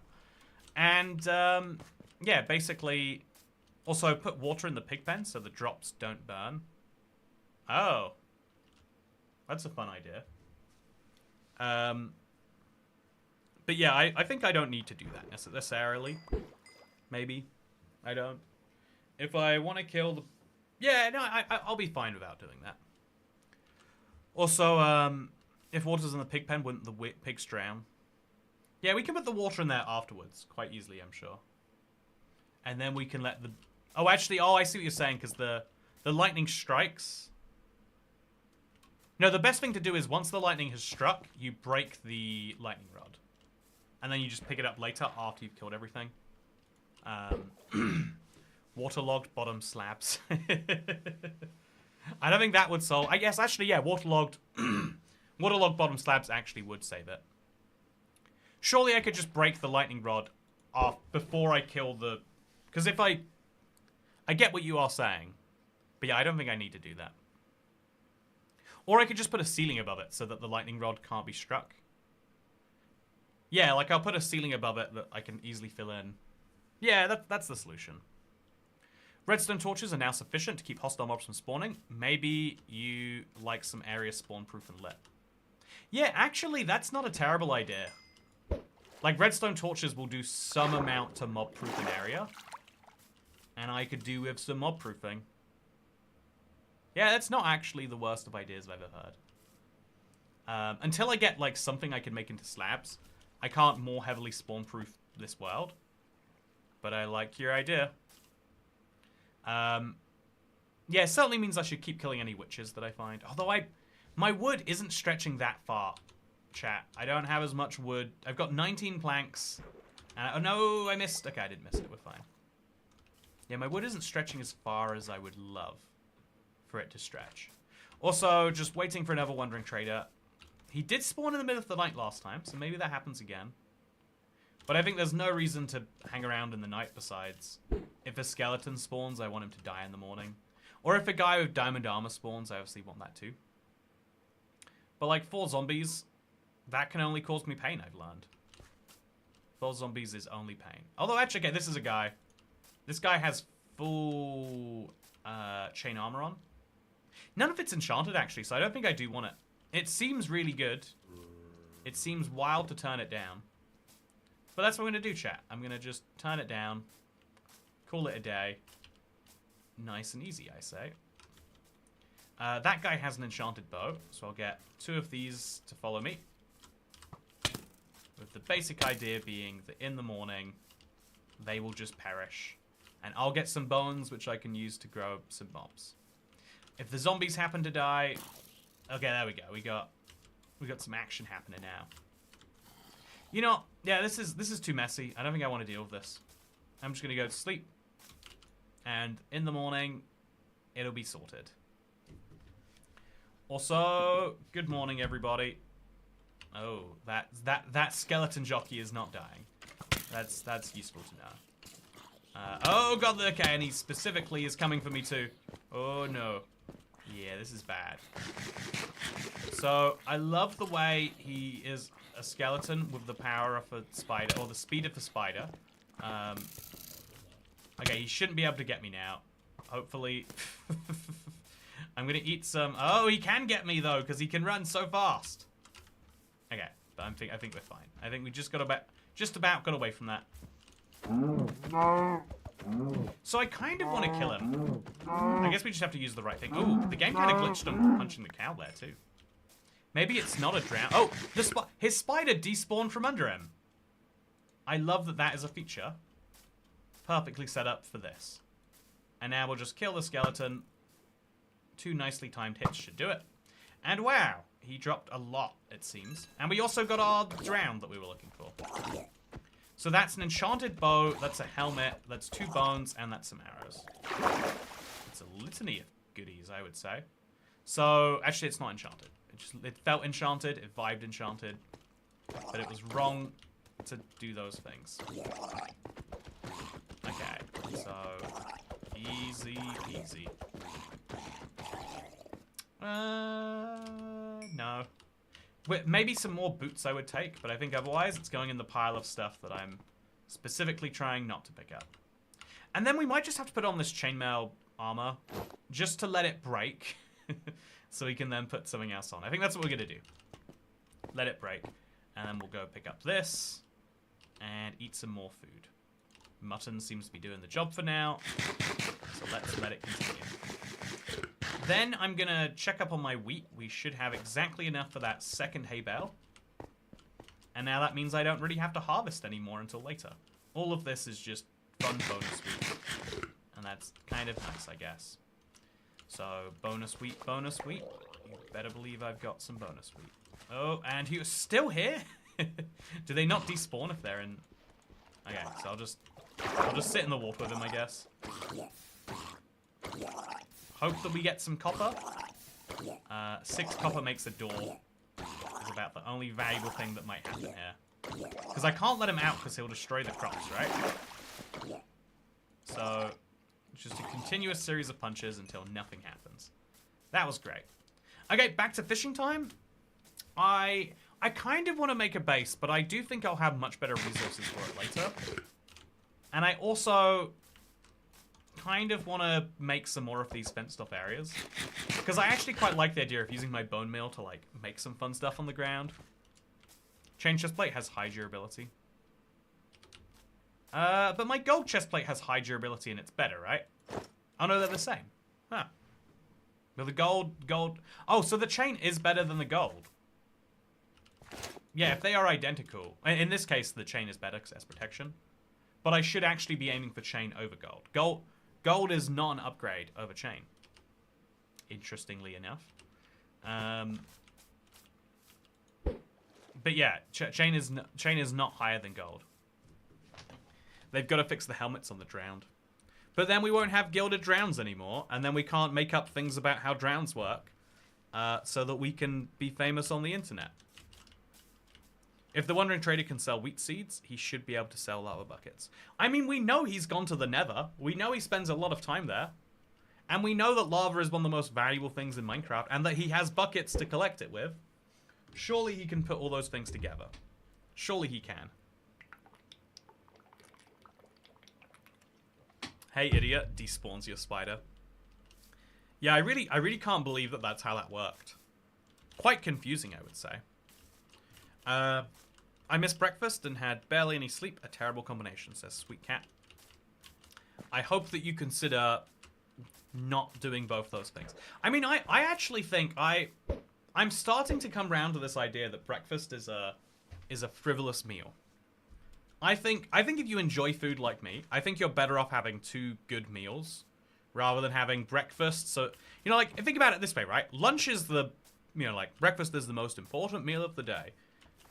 And dinner's also pretty important. So lunch is kind of BS, right? But if you think about it in terms of what you can do with it, breakfast is a pretty boring meal. Basically, all breakfasts are like, can you get a bunch of fat or sugar in you? Just really kickstart your brain or whatever, right? But like after breakfast, do you ever feel that much better? Not really. But then lunch, because breakfast is so, you know, even if it's not big, even if you have like a tiny bowl of cereal for breakfast, you're usually not that hungry for lunch, you know, just like a sandwich will do. And so breakfast and lunch are both half meals, and then dinner is a full meal. And so one of the easiest ways I think that people can like get into gaining, you know, like, or having a healthier diet than you want is if you logically follow that 3 meals a day should mean 3 full meals a day. I think this is what like really got me when I first moved out by myself. It was great having breakfast and then having 2 meals of whatever I wanted in a day.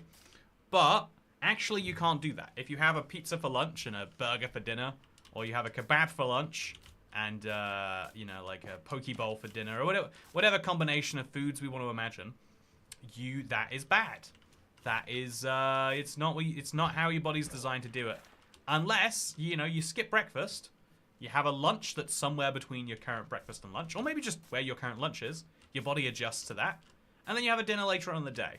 It effectively is doing the, what's the word, intermittent fasting thing, which people love. People love the idea of if you eat food at a different time, it's somehow healthier. I've tried it, and somehow it always works for me, chat. Like I lose weight on the scale at least. I don't know if it has longer term benefits than that, but like if you just have lunch and dinner, you achieve so many weird benefits, and they are both more fulfilling meals. And so if you like food, just make skipping breakfast the norm. Also, you gain back the whole like breakfast time of your day. You gain back the whole stress that comes with like dealing with breakfast. Also, was that chestplate on the ground better durability? Yeah, it was. It was better durability. But I'm not going back for it because it's in a big pile of stuff that I don't want. And yes, that is stubborn, but yes, that is what I'm doing. So let's put some fish away. Oh no, my fishing rod bobbed. I think. Logically, it must have. Yeah, interestingly, not having the best results with fishing. We might be best off moving on to another task. I'm loving the fishing.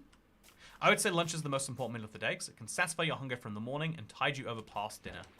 I've gone many days where I've only eaten lunch. Yeah, if you have a good enough lunch, you don't feel like you need dinner. In the same way that if you eat a big breakfast, lunch feels silly.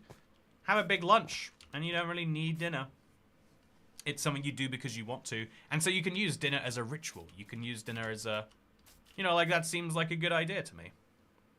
I love Italian breakfast, cake and coffee. Yeah, it's funny. A lot of people, I think there's a lot of things that like, you know, like people hate on Americans for, but like most American culture up until like, you know, like 50 years ago, is just some quirky European country's culture.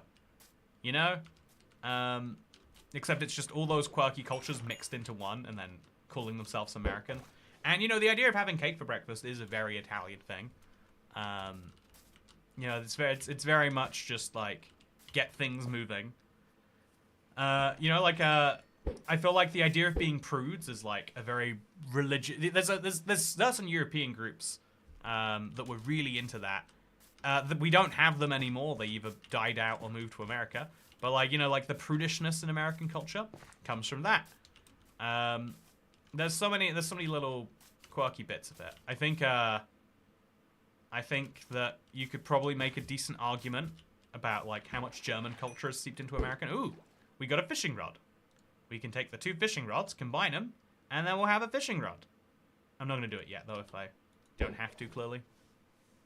Fried potatoes for breakfast. Oh, I love fries. Also, I ate an hour ago. Why am I still hungry, goddammit? Are you hungry or foodish? I feel like learning the difference between those two moods is useful. I eat whatever is fastest to make. Sometimes I have cake and ice cream for breakfast. Oh yeah, I'm excited. My breakfast tomorrow is going to be the noodles that I have left over from today. My other, like, again, trying to improve my...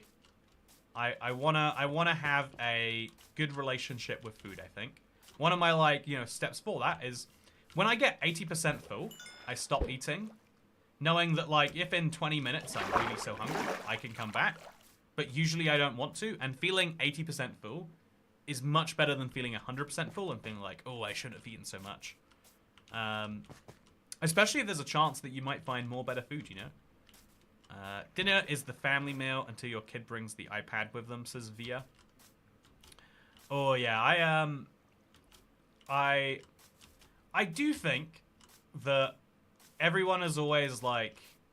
I think that having entertainment and food is one of the best things you can do. You know, like in the Roman times, you'd have a meat pie and watch the you know, watch two people fight to the death. You know, the kings of Europe would have jesters in their court. And the equivalent of that is, like, put on some YouTube and have some food, right? Like, it's really good. I can't deny that entertainment and food is a great combo. That's why at the cinema they give you popcorn. It's just easy to continuously eat. Satisfies food plus movie craving. I do think there's something about individualized entertainment in a group setting. Oh, God. That's an interesting fish. So that's 4 zombies. I'm gonna kill him in the morning. Yeah, and then we'll hope that the skeleton dies too. So all of these guys, besides the one wearing gold armor, should die easily in the morning. I need to attack all of them at least once, so that they die by my hand. And that means they have a chance of dropping a carrot or a potato, or ideally, an iron ingot. Right now, and for a long time from now, this is my only source of iron. So if I can get some, that would be great. Any iron? No iron. And then that skeleton hopefully died nearby. I see he's got arrows. I need those arrows so bad, chat. So I'm not using my sword because I don't need to. Zombies are the easiest mob to just deal with manually. And so that's precisely what we do. Hey, gold armor with enchants. Finally justifying my decision to have gold armor instead of the other stuff. So projectile protection free, not that good. Fire protection, I mean, I do get lit on fire sometimes. So actually, let's grab it. Yeah, I think the chain, I think this protection too is going to have to stay somewhere. Yeah, let's put it in there. Maybe, but then we got to do something about this. It's a hard life. It's a hard life. Gold chest plate. I'll leave that on me.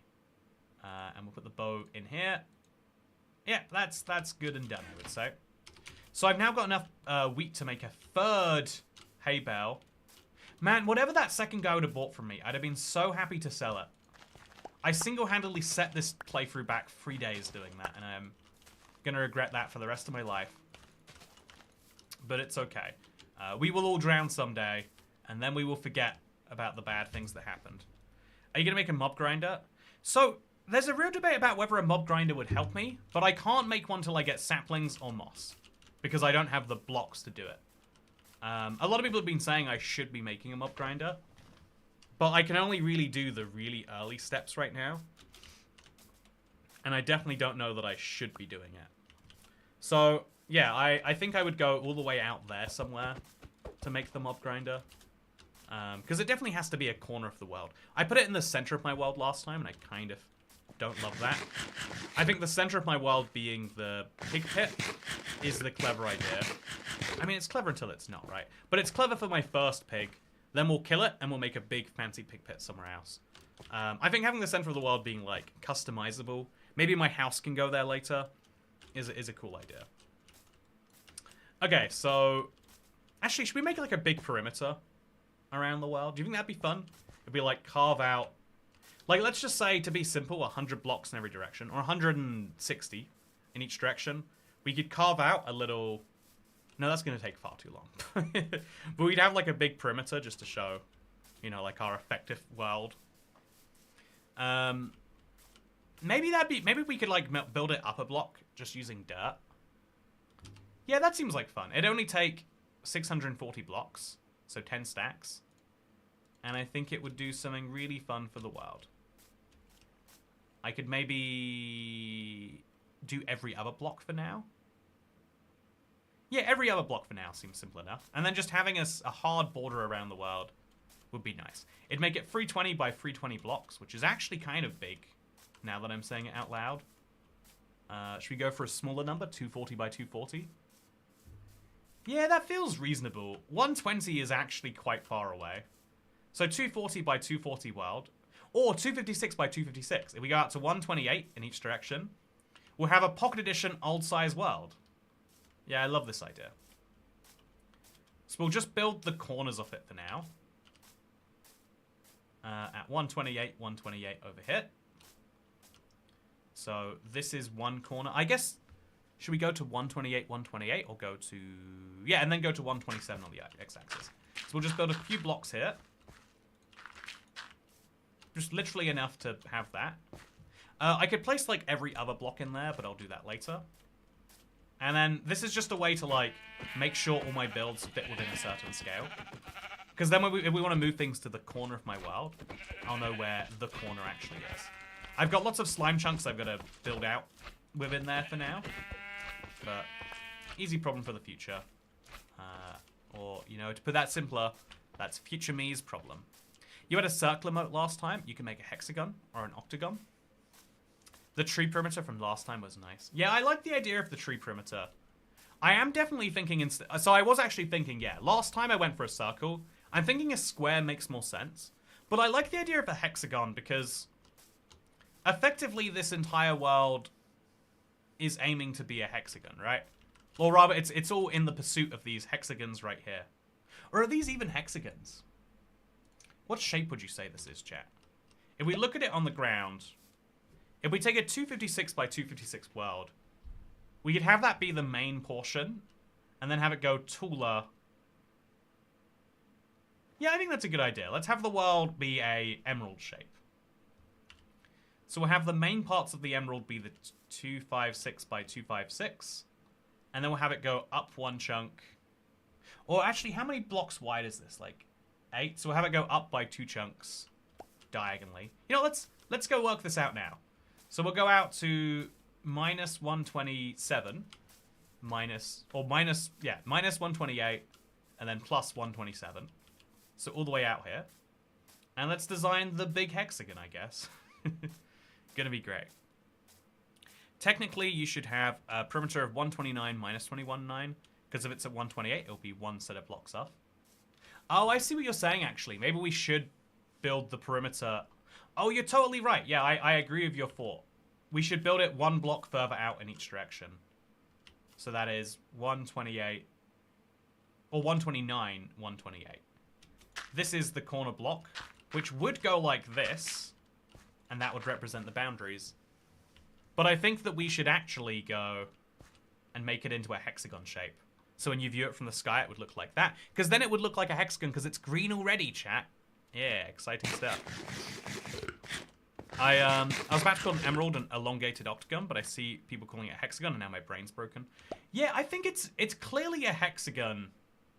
No, I don't know what it is anymore. So 4 blocks. 5, 6, 7, 8, 9, 10, 11, 12, 13, 14, 15, 16. I think we'd have to do a few of these. Should we go 2 chunks in? I mean, that's how it looks there. I think we go 1 chunk in 3 times, just like with a block. Also, there is a slime chunk around here we need to deal with. But yeah, we do that 3 times, like with a block.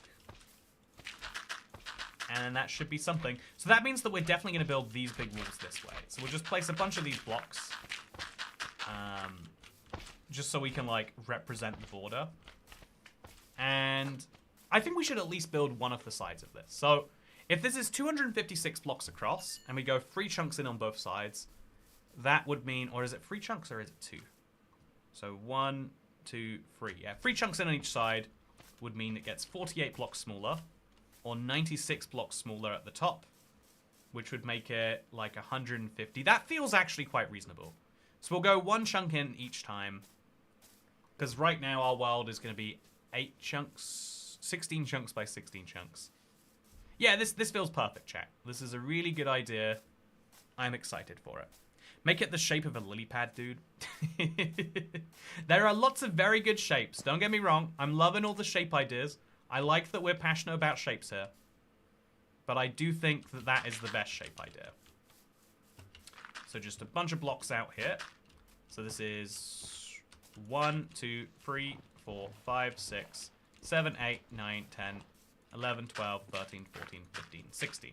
Once we hit 16, we come in 1 chunk. So 2, 3, 4, 5, 6, 7, 8, 9, 10, 11, 12, 13, 14, 15, 16. Again, making sure that we're 1 past the chunk boundary. Which we're not. We have to add an extra block because we're going around chunks. This is messy, but we've got to do it. Okay, and then we come inwards 1 at... So this should be an extra block long, I think. I shouldn't have placed that extra block there. I don't know what I was thinking. And then we come inwards at 145, because 144 would be a chunk boundary. So 1 block past that. We do the same again, going, so 1, 2, 3, 4, 5, 6, 7, 8, 9, 10, 11, 12, 13, 14, 15, 16. Maybe go out for a 17th block. Yeah, I think we go out for the 17th block. Then do the same going this way. And this should eventually make our big, beautiful emerald shape that we're going for. Maybe... It's kind of complicated, actually. The maths on this is surprisingly difficult to do, but this should go out to 161. Just like this. And then we go inwards again until we hit 81 right here. And then that's my third little divot inwards. So these go 1, 1, 1, 1, 1, 1. So there should be 3 little hole cutouts on the outside. 1, 2. So we need another one of these. So 2, 3, 4, 5, 6, 7, 8, 9, 10, 11, 12, 13, 14, 15, 16, 17. And now we're going to go all the way across there to the other side. I obviously have a lot of slimes I have to deal with to make this work, but I think the giant emerald shape is a really fun one, because this world is going to be driven exclusively by emeralds for a very long time. The shape is actually an octagon, but in the gem world it's called the emerald cut. Don't tell me that. That makes things even more confusing inside my head. I don't know what to believe anymore. I don't know what's true and what's fake. I just know I don't believe any of it. Okay, so... yeah, that's a nice start to the shape. It's clearly going to need a lot of work. And if we could get some emeralds, that would be chill. But I'm not really that hopeful for it. Actually, you know what? 3 zombie villagers. It's easy. I'll go into the cave system. I'll make sure no one follows me that's not one of these guys. And I'll come out, and all my problems will be gone. I'll kill the baby zombie right now. I can tell you that that is worth its weight in gold. And I'll try and get the shovel guy too. So that skeleton has to fight someone who's not me right now. Okay, so... there we go, that's what I'm looking for. Exactly that.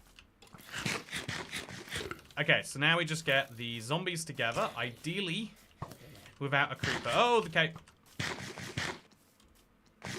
Okay, punch him. There we go. Okay, so now that zombie can kill the skeleton, hopefully.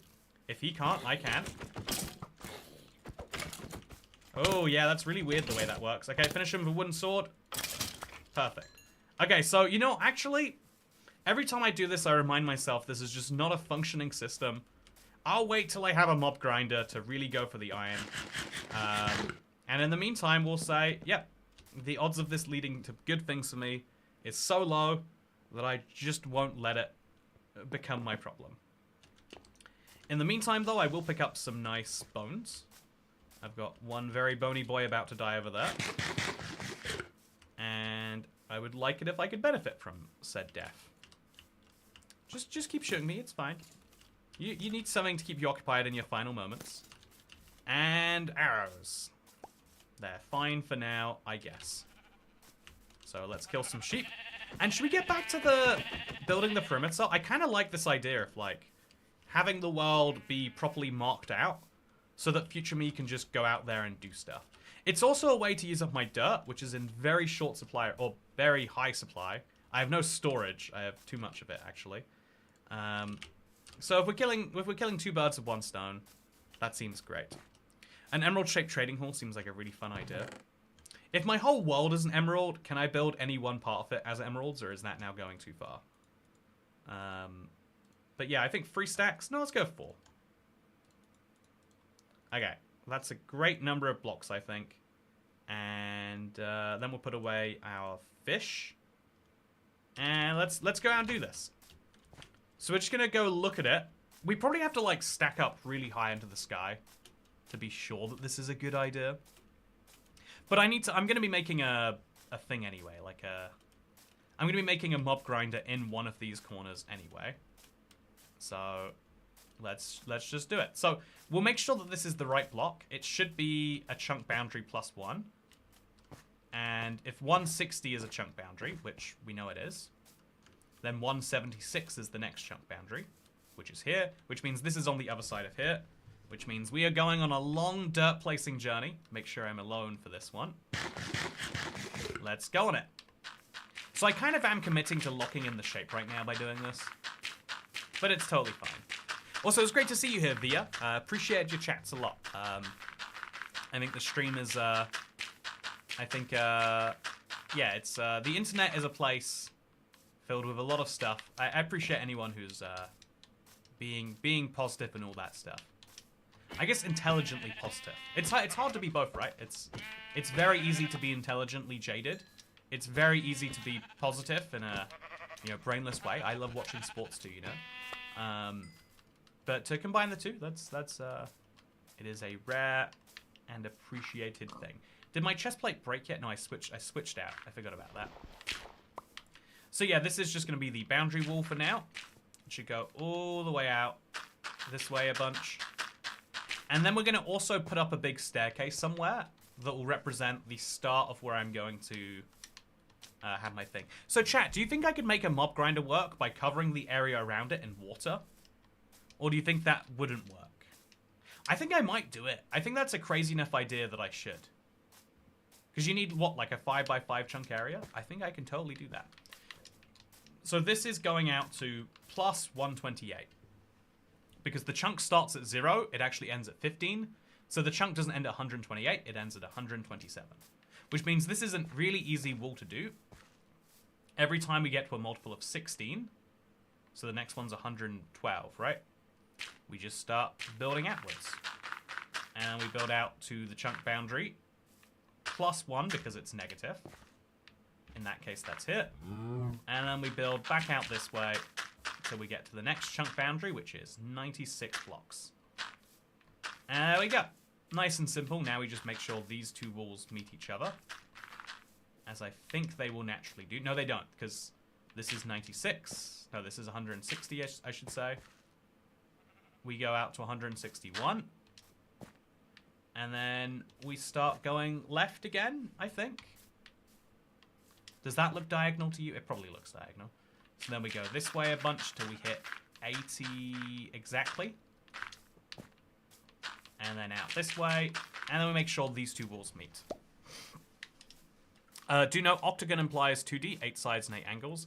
The standard octagon everyone picks off is its regular polygon. Oh yeah, there's the fun thing that okay, this is something I think the most valuable lesson you can learn if you know a decent amount of knowledge in one field, whether that's maths or science or language or, you know, Minecraft, is the way that you understand things and the way things are officially defined and the ways people understand things are different. I think the most useful space to learn that is probably like politics. That like there are some ideas that are very, very reasonable, but are so toxic that why are you bringing that up except to try and show that you know things and other people don't, you know? I think there are lots of ideas that are just uncomfortable to people. And I think there are lots of ideas where people just have a vibe of something and they're entirely wrong about that idea. And it doesn't really matter if people are wrong about like space exploration, if you're an astronaut or whatever.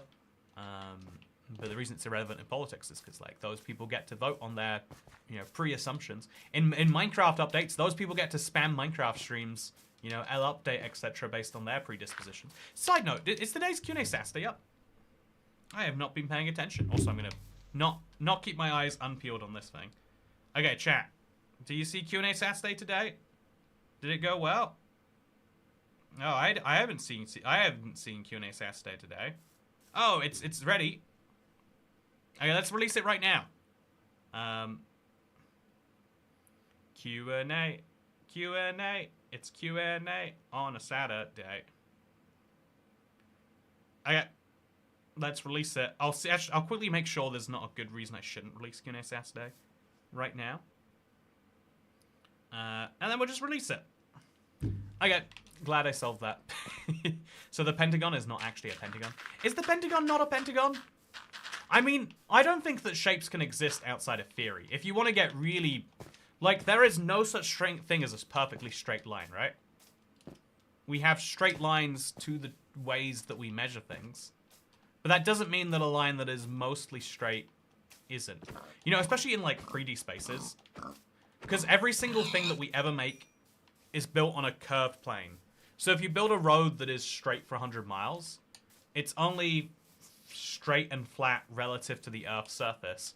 But actually from one point to the other, the fastest point isn't via a straight line. We live in a really weird world when it comes to physics, I guess. That's what I'm trying to say. It's difficult to fight people's ideas when they're entirely based on vibes with zero research. But, like, also if you think about it, vibes are... That's also how it works in maths. Like, the most important thing, I think, the most important dumb maths lesson they teach you is the difference between the mean, the median, and the mode. And you learn that in maths, and it has no value in your life for literally 15 years. And everyone just says average, and they mean the mean, I think. When people say average, they mean take all the values together, divide them by it, see what the average value is. It's by far the most useful average you get in the world. But for actually, like, understanding data sets, people often prefer to use the median. That is to say, you know, like, if you're thinking about moving to a country, you don't want to know what the average experience is like. You want to know what the median experience is like. What is the middle person's experience like? Because, you know, like, I think that's substantially more, you know, like, the easy example you can use is if there's 4 people, 1 person earns $1 billion and 3 people earn $1, the median income is $1. Because statistically, you're more likely to earn $1 than $1 billion. You're not going to be earning $250 million. That's a useless number. Unless it's a big enough data set, right? Because the big numbers, unless all the data points have an equal chance as it is, it starts to skew itself messily. And so the other useful one is like the mode. Like, what is the most common experience? And so, like, actually interpreting big data sets, most people are bad at, right? Most people are really, really bad at interpreting data. I think most people are also bad at, like, understanding directions and stuff. I did one of the most, like, frustrating, like, maths modules I ever did was on like the fastest route between certain points. And it felt very like video gamey in logic, but there's so much you know, like Dijkstra's algorithm for working out the fastest point between there's a lot of like really clever stuff that happens, and people are just like, oh, the fastest way to get somewhere is you just go there. And it's like, but what about when you can't go straight there because you live in a city with blocks? And it's like, I won't think about it too hard. So yeah, as we've now built the first half of our emerald, and now I want to build a staircase to go and see how it looks, chat, because from the ground I'm not going to be able to see it too easy. It's an important thing that I definitely need to fix. But it's also, wow, there is a real bug in the game with, like, attacking and criticalling at the same time, huh? Shapes are defined by vectors, not by actual physical shapes. Yeah.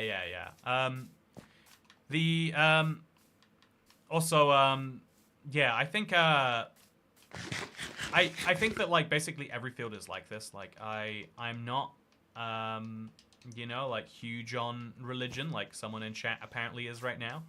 But, you know, we can say it. I think it's very easy to say, at least, that, like, yeah, most people's grasp on religion is based on what people around them have said, more than it is based on the original documents or whatever. Which is interesting and has huge, wide-ranging consequences. So I'm going to place another block like there. And then we should probably place some wool on top of these, just to prevent them from becoming rogue, but that's something I can do. I don't have any carrots, and I probably should, so I can grow up another, like, generation of pigs. But yeah, there's some zombies spawning. I kind of want to kill the zombies, but it always it goes terribly every time I try, chat. Should I just not? Because I don't really need iron until I need a lot of iron. And so maybe that's the best bet for us. Maybe that is where we would be best served. So maybe that's exactly what we'll do. If I can sleep right now, it'd be perfect. I can. What a treat. Although this skeleton's not going to die, because he's wearing a hat. Yeah, frustratingly enough. So we'll use our power-free bow, which is very close to death, but was built for moments like this. And oh, actually, he's going to basically kill himself. No, he's not. Okay, get back in there. Launch one of those. Perfect. So that's some bones. That's some arrows. And that's a very happy life for me. We have to do the same for this guy here. Oh, he's pretty dead. Almost dead, too. Got me some more bones. And I'm at 31 bones now. I really could just start going crazy on the carrots. And I think that now that I have this many, I probably should. Let's make the commitment to do precisely that. Let's go a little silly on this. Oh, that's a creeper. Don't love that. By the way, speaking of not loving that, thank you very much for the tip. Okay, gotta check it over here. Pogo! Also, someone said mud can be made now. Oh, I can't believe I missed that. You're totally right. I missed the tip earlier from Docklock Gaming. But also, Wifey Tax, my mum would like to hear you do as many accents as you can, please. Howdy, fellas. This is my Texan accent, but I'm from Ireland, actually. I'm an Irish Texan, and the problem is that I never really lost my Irish accent, and those are the only two accents I do now. I think my Russian accent's entirely gone. Like, I love go to airports, and sometimes I commit big crime against Western world. You see, it's gone. I don't know what accent that is. Had a little bit of Irish in there, apparently. Thank you very much for the tip. Appreciate it greatly. How long until the Superflat Industrial Revolution? Hopefully not too long now. Okay, so let's put some more water. Okay, that's a terrifying thing to deal with. Let's put some water back there. Let's hope for a wandering trader today. And let's get a ludicrous number of carrots going, I think. I haven't had lightning in this world yet, or at least not in the reasonable time span of it.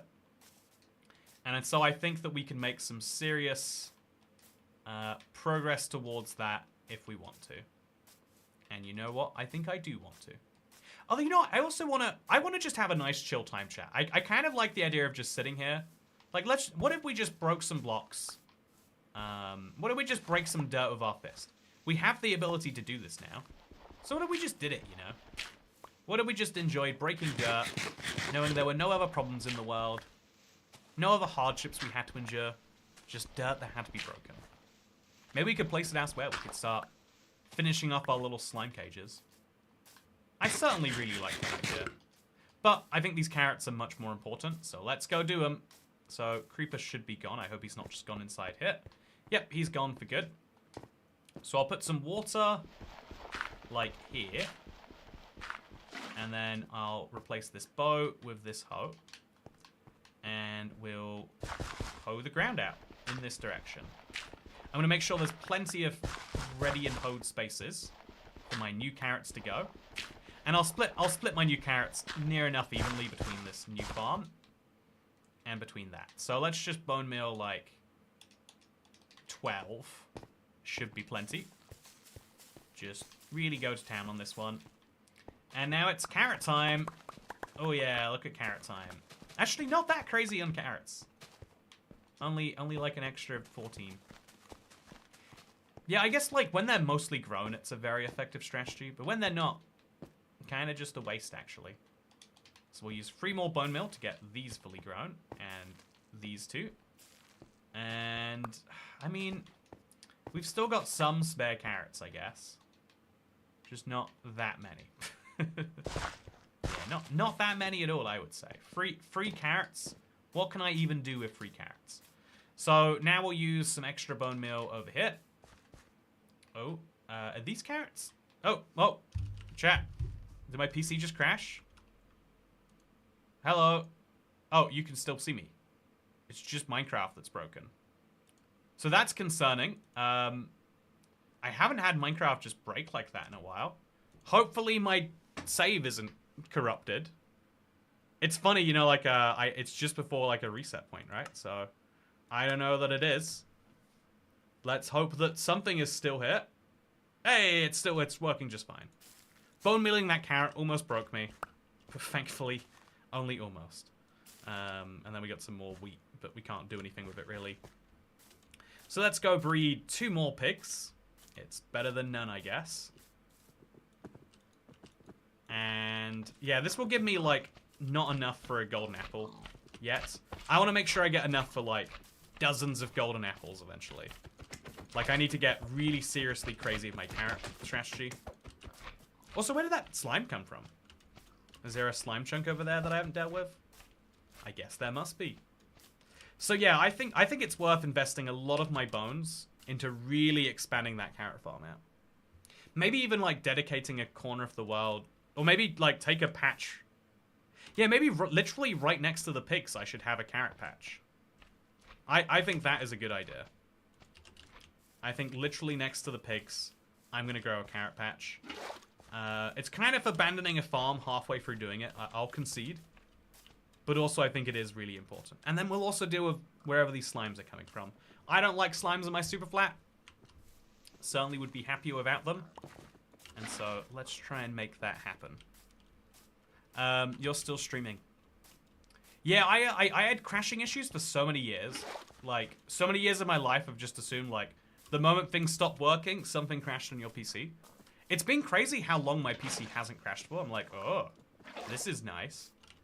Yeah, it's reliable. It works. Things are happening. Oh, chat, can I tell you about the worst thing? Like, something that, like, deeply hurts me on the inside that happened today? Let me share the pain. Let me half a problem by sharing it with you, chat. You know, this is my least favorite thing. Don't like it. Would hate if this happened to me. Would be deeply stressed and not a fan of this happening. But you know, the car that I said I'm gonna go look at, it's a smart car. It's a very small car. There's like one really cheaply and available nearby, and I was like, oh, I'll ask if they're like available by like appointments only, and so I'll ask like, oh, can you do appointments this weekend? They're like, yep, Saturday and Sunday. You just got to give me notice.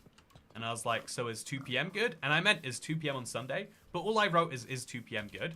And so they responded back at like 1 p.m. like, yeah, sure, but let me know quickly because I need to. Takes me 45 minutes to get there or something. And then they responded again at 12:15 like, I need to leave now. Are you definitely gonna? And I was like busy recording a video about something happening in the UK. But like, you know, like, so I got those messages like just after, and I was like, oh god, I managed to leave out the important detail of is 2 p.m. good because I didn't write tomorrow, and so now I feel eternally awful. And I see how a lot of people take the easy way out of that and would just be like, yep, I'll just never message the person again. But I'm like, no, if I've already gone through that inconvenience, I should at least end up with the happy part of it, right? For him, you know, the sale to which there was some amount of stress caused.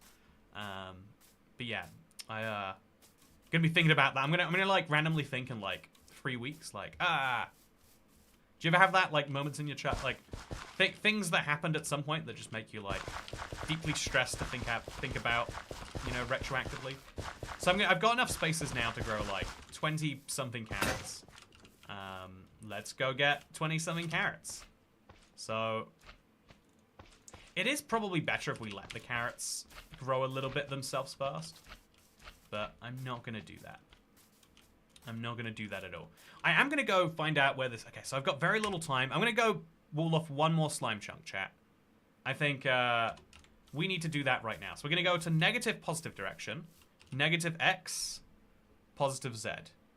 So negative x, positive z. There's a slime chunk at negative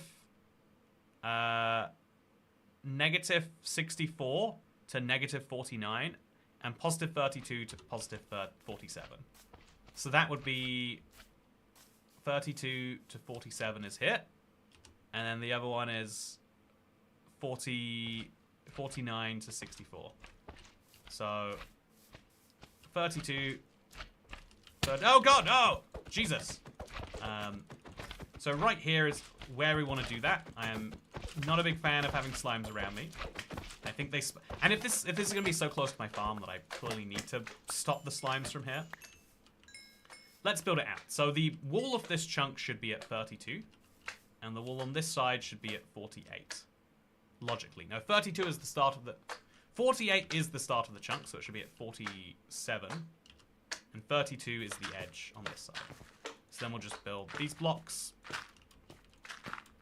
Hope we're going in the right direction.